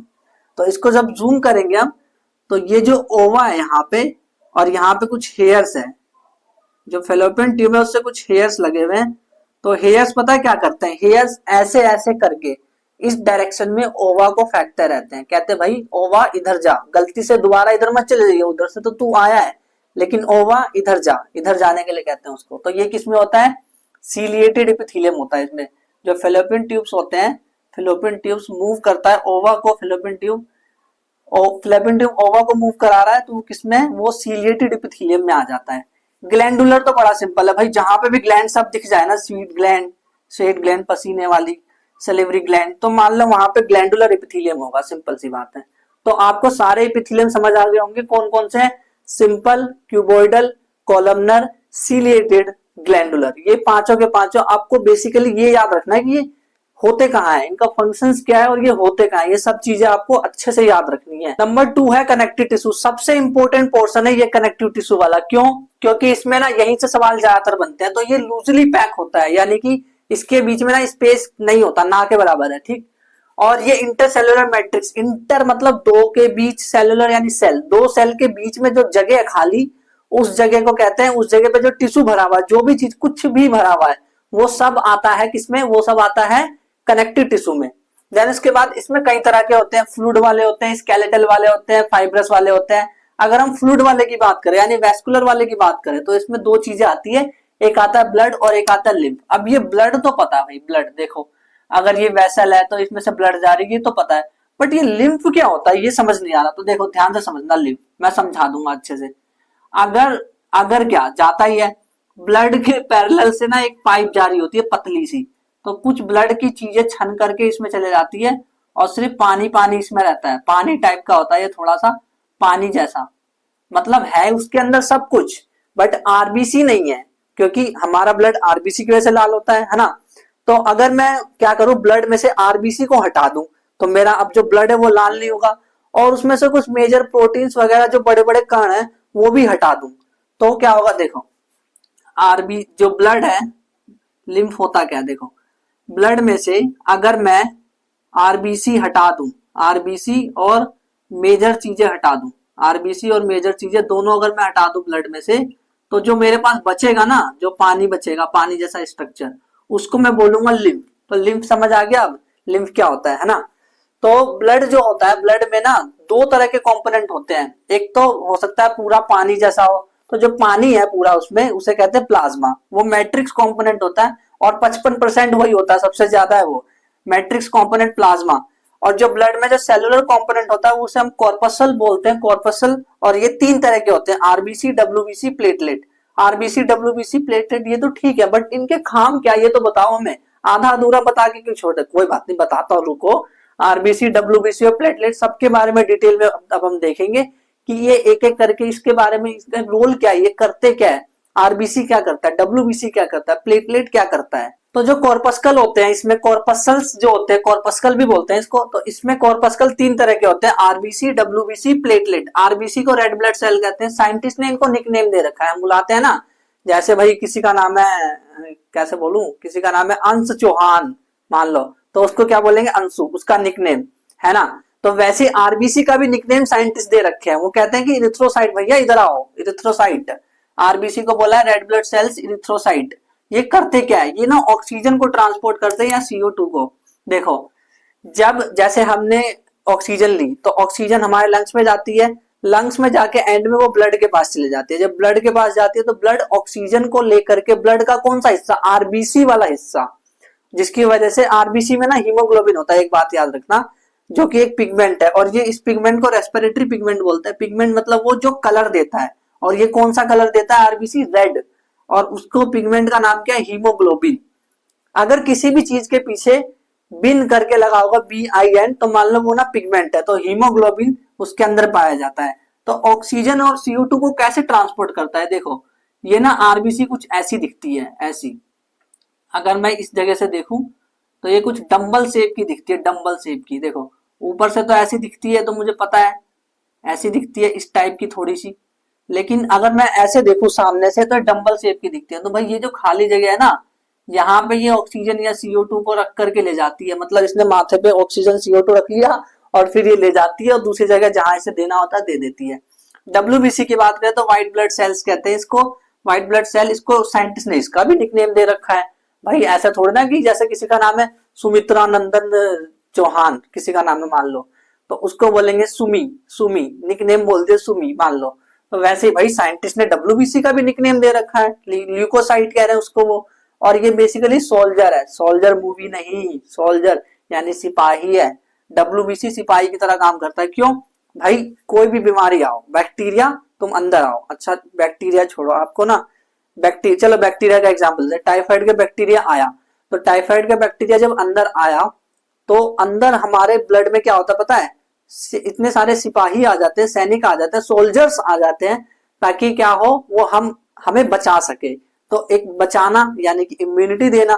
तो जो डब्ल्यूबीसी है वो इम्यूनिटी भी प्रोवाइड करता है, बाहर जो होता है, बाहर जो भी बीमारी अंदर आती है बाहर से, उससे रोकता है। तो ये 5 तरह के होते हैं WBC, monocyte, lymphocyte, eosinophils, basophils, neutrophils. क्या बोल दिया आपने, अरे monocyte, lymphocyte, eosinophils, basophils, neutrophils. याद नहीं हो रहा, मत करो इसको, याद मत करो, कोई दिक्कत नहीं है। आप बोलोगे एग्जाम में नहीं आने वाला ये सब, ये एग्जाम में नहीं आएगा। डब्ल्यूबीसी ऊपर ऊपर से पूछ लेंगे कि इम्यूनिटी कौन प्रोवाइड करता है, सोल्जर्स कौन है, बट इतना डिटेल में कौन ही जा रहा है, नहीं जाएंगे, तो इसको याद मत करो, वही बस मैं आपको समझाने के लिए बता रहा हूँ। फिर बात करते हैं प्लेटलेट की, तो भाई प्लेटलेट का भी निकनेम है, उसको बोलते हैं थ्रोम्बोसाइट। तो ये थ्रोम्बोसाइट कहा जाता है, इसको ब्लड क्लोटिंग करता है ये। जो जैसे चोट लग जाती है ना, कभी गिर जाते हैं, भाई तुम क्रिकेट खेलने गए अपने दोस्त के साथ और गिर गए, और मान लो यहाँ चोट लग गई कोहनी पे, और फिर देखा 3-4 दिन बाद, अरे ये ब्लैक कैसे हो रहा है, यहाँ पे ये सब चोट ठीक हो गया, ब्लैक ब्लैक क्यों हो रहा है, तो जो ब्लैक ब्लैक दिख रहा है ना, वो प्लेटलेट है भाई। तुम प्लेटलेट को देख सकते हो, दिख रहा है वो तुम्हें, वो क्लोटिंग हुई है ब्लड की, इसलिए वो ऐसा हुआ है, समझे। तो ये इसका मतलब है। तो ये सब चीजें तो हमने देख ली, वेस्कुलर टिश्यू हमने देख लिया। इसके बाद स्केलेटल टिश्यू में हमें ये देखना होगा, देखो स्केलेटल टिश्यू मतलब मैं मस्कुलर की बात नहीं कर रहा, मैं कह रहा हूं कि कनेक्टिव टिश्यू में हमने 3 तरह के देखे थे ना, वेस्कुलर, स्केलेटल और फाइब्रस। तो उसमें स्केलेटल वाले में अब हम बोन और कार्टिलेज के बारे में पढ़ने वाले हैं। बोन और कार्टिलेज, जो कि उसमें डिफरेंस भी आता है एग्जाम में कि बोन और कार्टिलेज में क्या डिफरेंस है। तो वो डिफरेंस क्या है, बोन क्या होता है और कार्टिलेज क्या होता है, क्या ये जो कान के पास है ये बोन है और क्या ये है ये कार्टिलेज है, तो मतलब क्या अंतर है। स्केलेटल टिश्यू जिसमें बोन और कार्टिलेज को हम पढ़ेंगे, बोन क्या होता है, हार्ड होता है, ये इनफ्लेक्सिबल होता है, मतलब ऐसा नहीं कि लचीला होता है कि अच्छा मेरी ये हड्डी है, अब मैं इसको ऐसे ऐसे कर सकता हूँ, लचीला है, मैं इसको ऐसे मोड़ सकता हूँ, कोई ऐसे देखो ये भी बोन की तरह हरकत कर रहा है। तो ये ऐसा होता है बोन, मतलब बिल्कुल हार्ड, फ्लेक्सिबल है ही नहीं। और जबकि कार्टिलेज फ्लेक्सिबल होता है। इन दोनों में डिफरेंस आ सकता है एग्जाम में, तो ध्यान रखना। ये पोरस होता है बोन, देखो बताता हूँ कैसे। जैसे आपने डॉग वाली हड्डी देखी होगी, डॉग वाली हड्डी, दिल नहीं बना रहा भाई, डॉग वाली हड्डी है, डॉग वाली हड्डी देखी होगी। तो इसमें क्या होता है, बीच बीच में छोटे छोटे छोटे छोटे पोर, पोर यानी कि खाली जगह होती है, इसके अंदर बीच में पोर होते हैं, तो ये पोरस होता है। जबकि जो कार्टिलेज होता है उसमें कोई पोर नहीं होता, उसमें कोई छेद वगैरह खाली जगह नहीं होती। अगर बोन की बात करें तो भाई उसमें ब्लड वेसल्स होता है, ब्लड वेसल्स, इसके अंदर जो ब्लड की नसें जा रही होती है थोड़ी थोड़ी, हल्की हल्की छोटी छोटी। लेकिन कार्टिलेज में ऐसा कुछ नहीं होता, इसमें एब्सेंट होता है। और बोन की बात करें तो इसका मैट्रिक्स जो है कैल्शियम फॉस्फेट का बना होता है भाई, तभी तो हार्ड है। सोचो कैल्शियम फॉस्फेट, समझ रहे हो। अब अपने दांत को ना ऐसे करके टच करो, यही है कैल्शियम फॉस्फेट, सेम। तो कैल्शियम फॉस्फेट समझ आया क्या है, तो वही उसी का बॉन्ड बना होता है। जबकि कार्टिलेज सिंपल सिर्फ प्रोटीन का ही बना होता है। अब ये देखते हैं भाई कार्टिलेज मिलता है कहाँ, ये क्वेश्चन एग्जाम में आ सकता है। तो ये वाली लाइन जो है ना, ये वाली लाइन बहुत इंपॉर्टेंट है, समझो ध्यान से। कार्टिलेज कहाँ पाया जाता है, जॉइंट्स में पाया जाता है। जो जैसे मेरे यहाँ जॉइंट्स है ना, जॉइंट्स, तो ये भी जॉइंट्स है, या फिर घुटने पे जो जॉइंट्स है, तो उन दोनों जगह पे जॉइंट्स है, वहां पे पाया जाता है कार्टिलेज। और वो नोज में पाया जाता है, जैसे आप अपनी नोज को टच करोगे तो यहाँ पे जो पाया जा रहा है, ये कोई हड्डी नहीं है एक्चुअल में। अगर आप मानव कंकाल देखोगे, मानव कंकाल मतलब ह्यूमन स्केलेटल देखोगे, तो आप ये देखोगे कि उसमें ये वाली हड्डी दिखाते नहीं, क्योंकि ये हड्डी है ही नहीं, ये बोन है ही नहीं, ये तो बेसिकली कार्टिलेज है। इसको हिंदी में उपास्थि बोला जाता है, ये कार्टिलेज है। और ये कहाँ पाया जाता है, ईयर में, जो ये दिख रहा है ये ईयर है, ये यहाँ पे पाई जाती है। देन इसके बाद ट्रैकिया, ट्रैकिया यानी कि जो श्वास नली थी ना हमारी, यानी कि रेस्पिरेटरी सिस्टम में जो रेस्पिरेटरी नली थी जो हमारी, जो सांस की नली है हमारी, उसमें ट्रैकिया होता है, एक चीज ट्रैकिया होती है। वो जो ट्रैकिया होता है उसके अंदर जो वो पाइप होती है, वहां पाया जाता है ये कार्टिलेज। और लैरिंग्स, लैरिंग्स में पाया जाता है। लैरिंग्स क्या होता है, जिससे ना हम साउंड निकालते हैं अपनी, जैसे मैं जहां से बोल रहा हूँ, यहाँ यहाँ आसपास कहीं आवाज आ रही है इधर से, तो ये मेन आवाज की जगह यहाँ पे लैरिंग्स होगा। इस लैरिंग्स जो बना होता है ना, वो भी कार्टिलेज का ही बना होता है। ये मेन चीज है। इसमें स्केलेटल टिश्यू तो देख लिया हमने। फाइब्रस टिश्यू में टेंडन और लिगामेंट के बीच में क्या डिफरेंस है। टेंडोन, टेंडोन क्या होता है, मसल टू बोन को जोड़ता है ये। और जो लिगामेंट होता है वो बोन टू बोन। देखो एक बोन यहाँ पे है, एक बोन है, बोन, और एक और बोन है यहीं पे साइड में एक और बोन है। तो अगर इस बोन को कोई जोड़ रहा है ना, तो वो पता है क्या है, वो है वो है लिगामेंट वो है लिगामेंट, वो लिगामेंट है। बोन टू बोन जो जोड़ रहा है वो लिगामेंट है। मतलब आप सिर्फ एक चीज याद रखो, बस यही डायग्राम बनाऊंगा। अब मैं मसल वाला नहीं बनाऊंगा, मसल टू बोन वाला, बस ये वाला डायग्राम याद रखो कि भाई bone to bone connection ligament, bone to bone connection ligament, bone to bone liga, bone to bone liga, bone to bone liga, याद कर लो, ठीक। तो ये तो हो गया लिगामेंट याद करने का तरीका। टेंडोन इसका जस्ट अपोजिट होता है, यानी मसल टू बोन को कनेक्ट करता है, मसल्स को योगी और बोन को कनेक्ट करेगा वो आपस में। व्हाइट कोलेजन फाइबर से बना होता है। ये ना, ये जो लीगा है ना, लीगा भाई, ये जो लीगा है ये पीला है, जो लीगा है वो पीला है, याद रखना, लीगा पीला है, लीगा पीला है। तो इसके अंदर येलो इलास्टिन फाइबर होता है, इसलिए ये पीला है। व्हाइट कोलेजन फाइबर तो दोनों में होता है, व्हाइट कोलेजन फाइबर दोनों में। अब ये कोलेजन क्या होता है, कोलेजन एक केमिकल का नाम है। तो व्हाइट कोलेजन फाइबर्स लिगामेंट में होता है, उसके साथ येलो भी होता है, व्हाइट तो दोनों में। देखो ये जो लिगामेंट है ना भाई, ये इलास्टिक है, लचीला लचीला लचीला, देखो लचीला है, ये पीला है, ये लीगा है, लचीला है, ये पीला है, ये लीगा।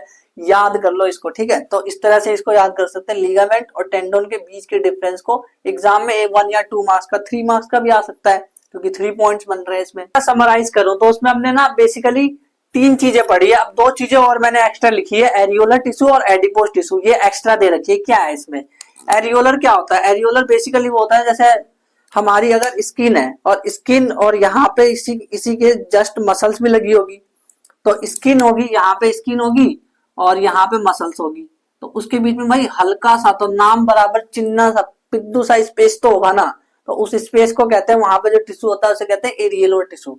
उसके बाद एडिपोज टिश्यू की अगर हम बात करें तो एडिपोज टिश्यू क्या होता है भाई? एडिपोज का मतलब होता है फैट, यानी कि जो हमारा स्टमक होता है, स्टमक के नीचे, स्टमक जो होता है उसके नीचे देखो, जैसे स्टमक है, स्टमक है, तो स्टमक के नीचे एक जगह होती है,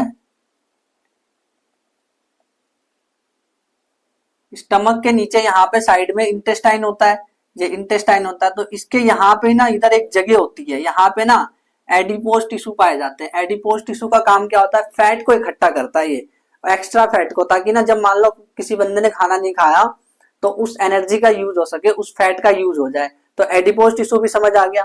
तो इसमें हमने कनेक्टिव टिश्यू में 5 चीजें पढ़ी।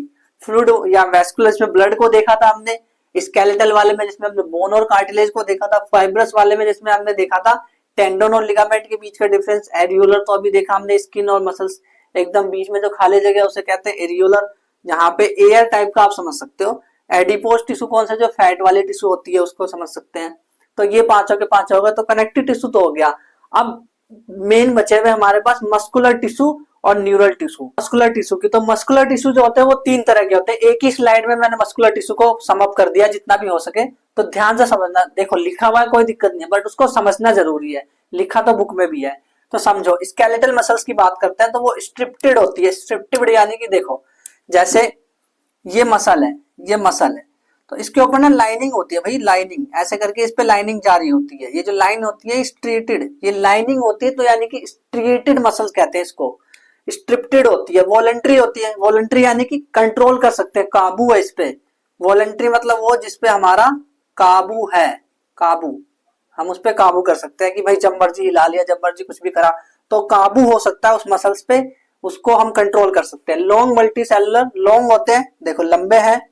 मल्टी न्यूक्लिएट होते हैं, मल्टी न्यूक्लिएट यानी बहुत सारे न्यूक्लियस होंगे, एक न्यूक्लियस यहाँ है, एक न्यूक्लियस यहाँ है, एक न्यूक्लियस यहाँ है, एक यहाँ है, बहुत सारे न्यूक्लियस है। क्यों बहुत सारे?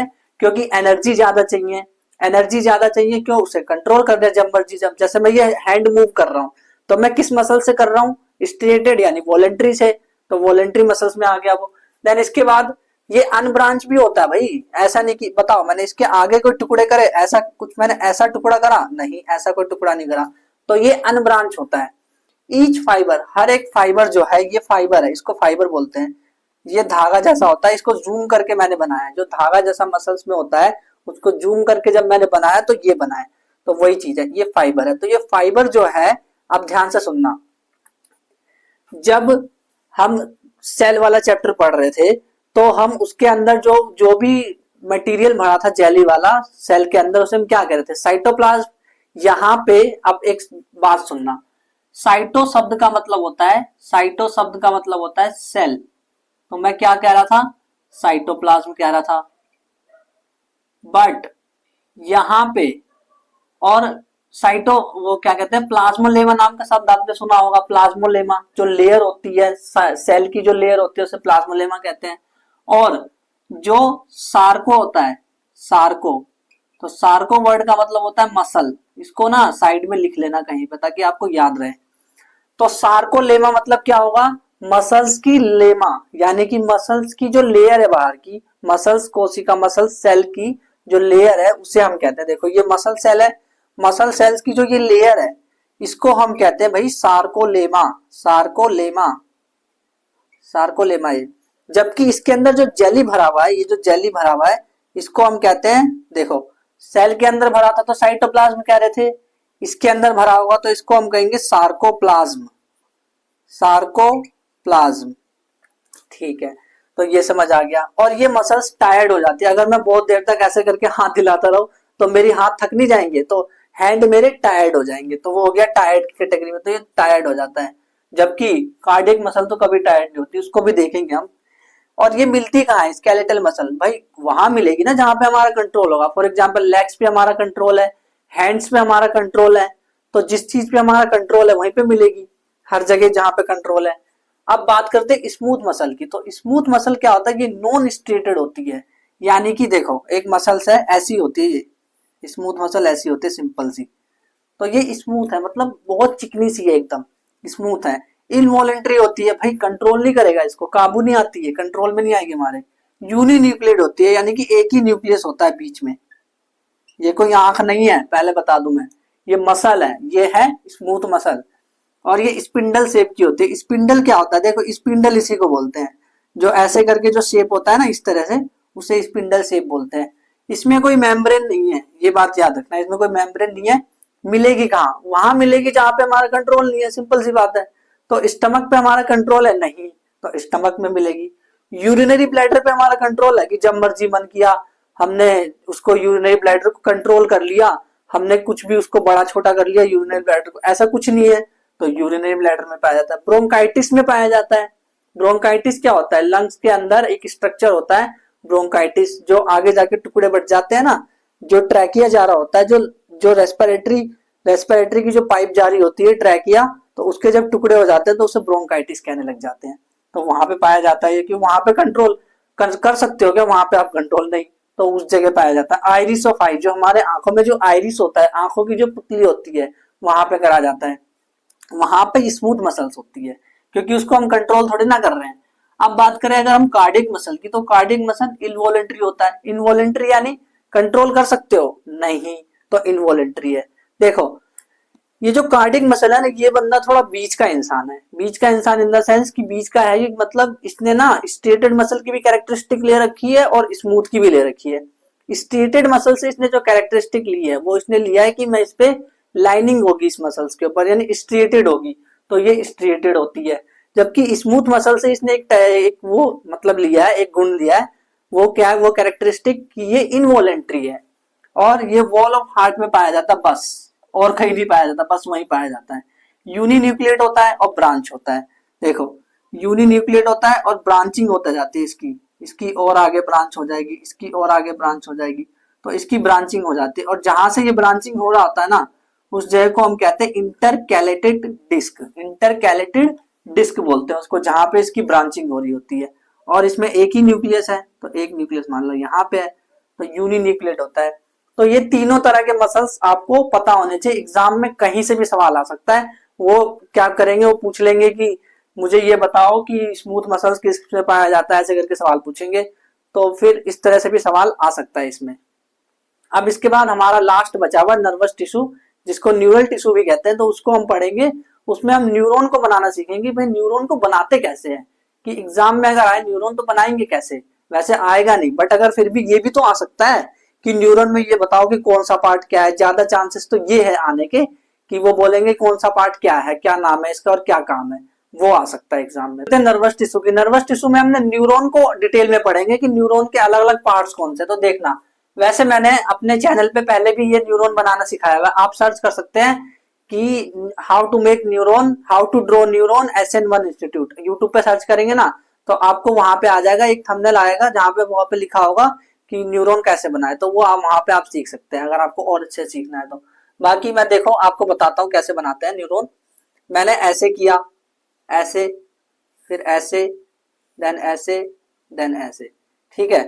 तो ये हो गया इसका, ये जो है ये हिस्सा, ये इसकी सेल बॉडी है और ये इसका न्यूक्लियस है, ये न्यूरॉन का न्यूक्लियस है। और यहाँ पे इसके ब्रांचेस है, कुछ कुछ इसके ब्रांचेस यहाँ है, कुछ ब्रांचेस इसके यहाँ है, कुछ ब्रांचेस इसके यहाँ है, इधर भी कुछ ब्रांचेस है, तो ये ब्रांचेस है। देखो न्यूरॉन का पार्ट में बताता हूँ, पहला पार्ट तो भाई यही है, नंबर 1 पे आता है डेंड्राइट, डेंड्रफ नहीं भाई, डेंड्राइट, डेंड्राइट, तो ये डेंड्राइट हो गया पहला पार्ट। दूसरा पार्ट जो होता है इसका, ये हो गई सेल बॉडी, सेल बॉडी, ये हो गया दूसरा पार्ट, सेल बॉडी, इसको ना साइटोन भी कहते हैं। अब इनका फंक्शन सुनो क्या है, फंक्शन यानी इसका काम क्या है। डेंड्राइट का काम ये है कि भाई यहाँ पे भी तो कोई न्यूरॉन खत्म हो रहा होगा ना, यहाँ पे कोई न्यूरॉन, ये न्यूरॉन आपस में न्यूरॉन से जुड़े होते हैं, ये बात हमें पता है, तो न्यूरॉन जुड़े होते हैं, तो यहाँ पे जब कोई न्यूरॉन इसको सिग्नल दे रहा है तो सिग्नल को रिसीव कौन कर रहा है, डेंड्राइट कर रहा है, तो डेंड्राइट क्या करता है, receive the signal, dendrite receive the signal. Cell body क्या करता है, उसको कन्वर्ट, सेल बॉडी में तो वो कन्वर्जन हो जाता है एज अ इलेक्ट्रिकल के रूप में। ठीक है, इलेक्ट्रिकल में हो गया। ठीक है, सेल बॉडी ये वाला हिस्सा, ये न्यूक्लियस है, ये क्या है, न्यूक्लियस। अब इसके बाद ये आगे तक जाएगा, ये आगे तक जाने वाला है, और ये फिर एंड हो जाएगा, ये फिर एंड हो जाएगा, ये तो ये एंड हो गया। अब देखो इसके ऊपर ना एक लेयर होती है, ये लेयर होती है, इस एक सीथ होती है, लेयर को हम कहते हैं सीथ, सीथ। तो इस सीथ का नाम है myelin sheath, myelin sheath, myelin sheath. देखो तीन पार्ट कौन कौन से, पहला पार्ट है डेंड्राइट जो किनारे किनारे में है, दूसरा पार्ट है ये जो मुंडी है इसकी, सेल बॉडी यानी साइटोन, तीसरा पार्ट है ये पूरा का पूरा यहां से लेकर यहां तक, जिसको हम कहते हैं एक्सोन, एक्सोन, ये एक्सोन है। ये तो माइलिन सीथ हो गया, ये माइलिन सीथ है। तो जो ये लेयर इसके ऊपर जा रही है माइलिन सीथ है। और माइलिन सीथ में कुछ सेल्स पाई जाती है जिसको हम कहते हैं Schwann cell, Schwann cells, Schwann cells, ये स्वान सेल्स होती है। और ये लास्ट में क्या होता है, ये देखो ये जो लास्ट में है इसको हम कहते हैं एंड ऑफ न्यूरॉन, ये एंड ऑफ न्यूरॉन है क्योंकि न्यूरॉन खत्म हो गया, यहाँ पे एंड ऑफ न्यूरॉन है। न्यूरॉन ये पता है ना आपको कि न्यूरॉन जो नर्वस टिश्यू है उसकी सबसे फंक्शनल यूनिट है। जैसे हमारी बॉडी की फंक्शनल यूनिट कौन सी है, फंक्शनल और स्ट्रक्चरल सेल है, वैसे न्यूरॉन जो है वो फंक्शनल यूनिट है, स्ट्रक्चरल यूनिट है किसकी, नर्वस टिश्यू की। तो इसीलिए मैं न्यूरॉन बनाना सिखा रहा हूँ, कुछ लोगों को पता भी नहीं होता। देखो कोई बात नहीं, अगर नहीं पता तो मैं बता रहा हूँ। माइलिन सीथ और स्वान सेल आपको पता चल गया, एंड ऑफ न्यूरॉन पता चल गया, एक्सोन ये होता है। और इसके बीच में ना ये छोटे छोटे गैप्स होते हैं, इस गैप्स को कहते हैं node of Ranvier, node of Ranveer Kapoor नहीं, Ranvier, Ranvier, node of Ranvier, इसको बोलते हैं नोड ऑफ रणवियर। तो ये पूरा का पूरा न्यूरॉन का स्ट्रक्चर हो गया। डेंड्राइट का काम क्या है, सिग्नल को रिसीव करना। सेल बॉडी का काम क्या है, सिग्नल्स को रखना। फिर एक्सोन का काम क्या है, ये तीसरे नंबर पे है। एक्सोन का काम क्या है, सिग्नल्स को, इलेक्ट्रिकल सिग्नल्स को फर्दर एंड ऑफ न्यूरॉन तक पहुंचाना, आगे तक पहुंचाना, ये इसका काम हो गया। तो ये चैप्टर तो बेसिकली खत्म हो गया, अब इसमें कुछ बचा नहीं है। जो जो मेन मेन टॉपिक्स थे वो सारे कंप्लीट हो गए। तो अब ये सवाल आता है कि अगर हमने इतना चैप्टर पढ़ लिया, इतनी लंबे लेक्चर देख के इतनी मेहनत कर ली, तो क्या हमारा कोई फायदा होने वाला है? नहीं, कोई फायदा नहीं होने वाला। क्यों? क्योंकि भाई तुमने क्वेश्चंस तो लगाए ही नहीं, तो क्वेश्चन नहीं लगाओगे, प्रीवियस ईयर क्वेश्चन नहीं देखोगे जब तक कि किस तरह के क्वेश्चंस आए हुए, तो क्या एग्जाम में फायदा होने वाला है? कोई फायदा नहीं होगा। अगर यहाँ पे लेक्चर बंद करके चले जाओगे तो कोई फायदा नहीं होने वाला। इसके प्रीवियस ईयर क्वेश्चन भी तो देखते हैं, कम से कम हम 2 सालों के क्वेश्चन देख लेंगे। 2024 में कौन सा क्वेश्चन आया, प्रीवियस ईयर क्वेश्चन देख रहे हैं। Which of the following in plants have capability of continuous cell division, कौन करेगा? पैरेनकाइमा करेगा, स्क्लेरेनकाइमा, जाइलम या एपिकल? आपको कमेंट बॉक्स में बताना है, बहुत आसान है, मैंने पढ़ा दिया, अब आपका काम है, अब आपको कमेंट करना है। राइट एनी 2 डिफरेंस, कोई से भी 2 डिफरेंस लिखने मेरिस्टेमेटिक और परमानेंट टिश्यू के बीच में, या फिर इन दोनों में से एक सवाल करना था, या फिर फंक्शन बताना है एरियोलर कनेक्टिव टिश्यू का। तो एरियोलर का फंक्शन हमें पता है प्रोटेक्शन है, और जो स्किन होता है, स्किन और जो मसल्स होता है उसके बीच में ये होता है एरियोलर। तो 2 फंक्शन हो गए। आइडेंटिफाई करना है टिश्यू को, ऐसा टिश्यू जो कि इनर लाइनिंग ऑफ हमारे माउथ बनाता है, क्या नाम है उसका? कनेक्ट, वो इपिथेलियल में से ही आता है, मैं हिंट दे रहा हूं आपको कमेंट करना है इसका answer. Connect muscle to bone, muscle और बोन को कौन कनेक्ट करता है? देखो बोन से बोन को कनेक्ट करता है लिगामेंट, बस वो याद करने के लिए बोला था मैंने, है ना। तो मसल टू बोन कौन कनेक्ट करेगा? कमेंट करो इसका answer. Translocate food in plant, food को कौन ट्रांसलोकेट करता है? वाटर को तो जाइलम करता है, फूड को कौन करता है? तो इन सभी के आंसर आपको कमेंट बॉक्स में बताना है कि भाई है क्या इनके आंसर। तो आंसर आप ना कमेंट कर दो, अगर सारे आंसर सही होंगे तो मैं उस आंसर को पिन कर दूंगा। 2023 के क्वेश्चन, 2023 के क्वेश्चन क्या है? कार्टिलेज फाउंड इन, तो कार्टिलेज किसमें मिलता है? मैंने कार्टिलेज बोन में डिफरेंस पढ़ाया था, और कार्टिलेज कहाँ मिलता है? तो किडनी में मिलता है, ईयर में मिलता है, हार्ट में या लंग्स में? तो आपको कमेंट करके आंसर बताना है इसका। दूसरा सवाल है give reason meristematic cells have prominent nucleus, जो मेरिस्टेमेटिक सेल होता है उसका न्यूक्लियस प्रोमिनेंट होता है, बड़ा बड़ा होता है न्यूक्लियस, और साइटोप्लाज्म भी बड़ा होता है पर उसमें वैक्यूल नहीं होते, ऐसा क्यों? भाई सिंपल सी बात है, न्यूक्लियस बड़ा है, साइटोप्लाज्म बड़ा है, क्यों? क्योंकि उसे आगे जाके डिवाइड करना है, और वो एक्टिव सेल है इसीलिए। देन उसके बाद इसका ना रीजन देना है इन तीनों का। सेकंड है it is difficult to pull out husk of a coconut, मतलब जो कोकोनट है, कोकोनट में से जो, जैसे आप नारियल जब तोड़ते हो तो उसमें से नारियल को निकालना, उसके जो कटोरा होता है उसमें से मुश्किल क्यों होता है, ये पूछ रहे हैं। तो सिंपल सी बात है, स्क्लेरेंकाइमा टिश्यू होता है जो कि हार्ड होता है, इसकी वजह से ऐसा होता है। थर्ड है वाटर हाइसिंथ फ्लोट करता है वाटर पे, किसकी वजह से, एरेनकाइमा की वजह से। सिंपल सी बात है, ये भी मैंने बताया था आपको, और उस वक्त मैंने ये भी कहा था कि ये प्रीवियस ईयर क्वेश्चन में आ सकता है ना, ऐसा बोला था ना मैंने, और ये आया भी है, देखो। तो ये इसके इंपॉर्टेंट क्वेश्चन है जो आपको ध्यान देना है। टिश्यू चैप्टर तो कंप्लीट हो गया, चलो कोई दिक्कत नहीं है, हमारे 7 से 10 नंबर एग्जाम में पक्के होगा अगर टिश्यू बनना वाले चैप्टर से कोई सा भी सवाल अगर आया तो हम कर लेंगे, ठीक है। तो बट सवाल ये उठता है कि साइंस के अगर और भी अगर टॉपिक्स है तो वो तो हमें नहीं आते, तो अब क्या करें। तो कोई बात नहीं, उसकी टेंशन मत लो, आपको इस तरफ ना क्लास 9th की प्लेलिस्ट मिल जाएगी, उस पर क्लिक करना जैसे वीडियो खत्म होगा। और अगर आपको मैथ्स भी कवर करना है तो आप इस तरफ क्लिक कर सकते हैं, क्लास 9th मैथ्स आपको मिल जाएगी। तो अगर आपको कोई डाउट है तो नीचे कॉमेंट कर देना। Thank you very much.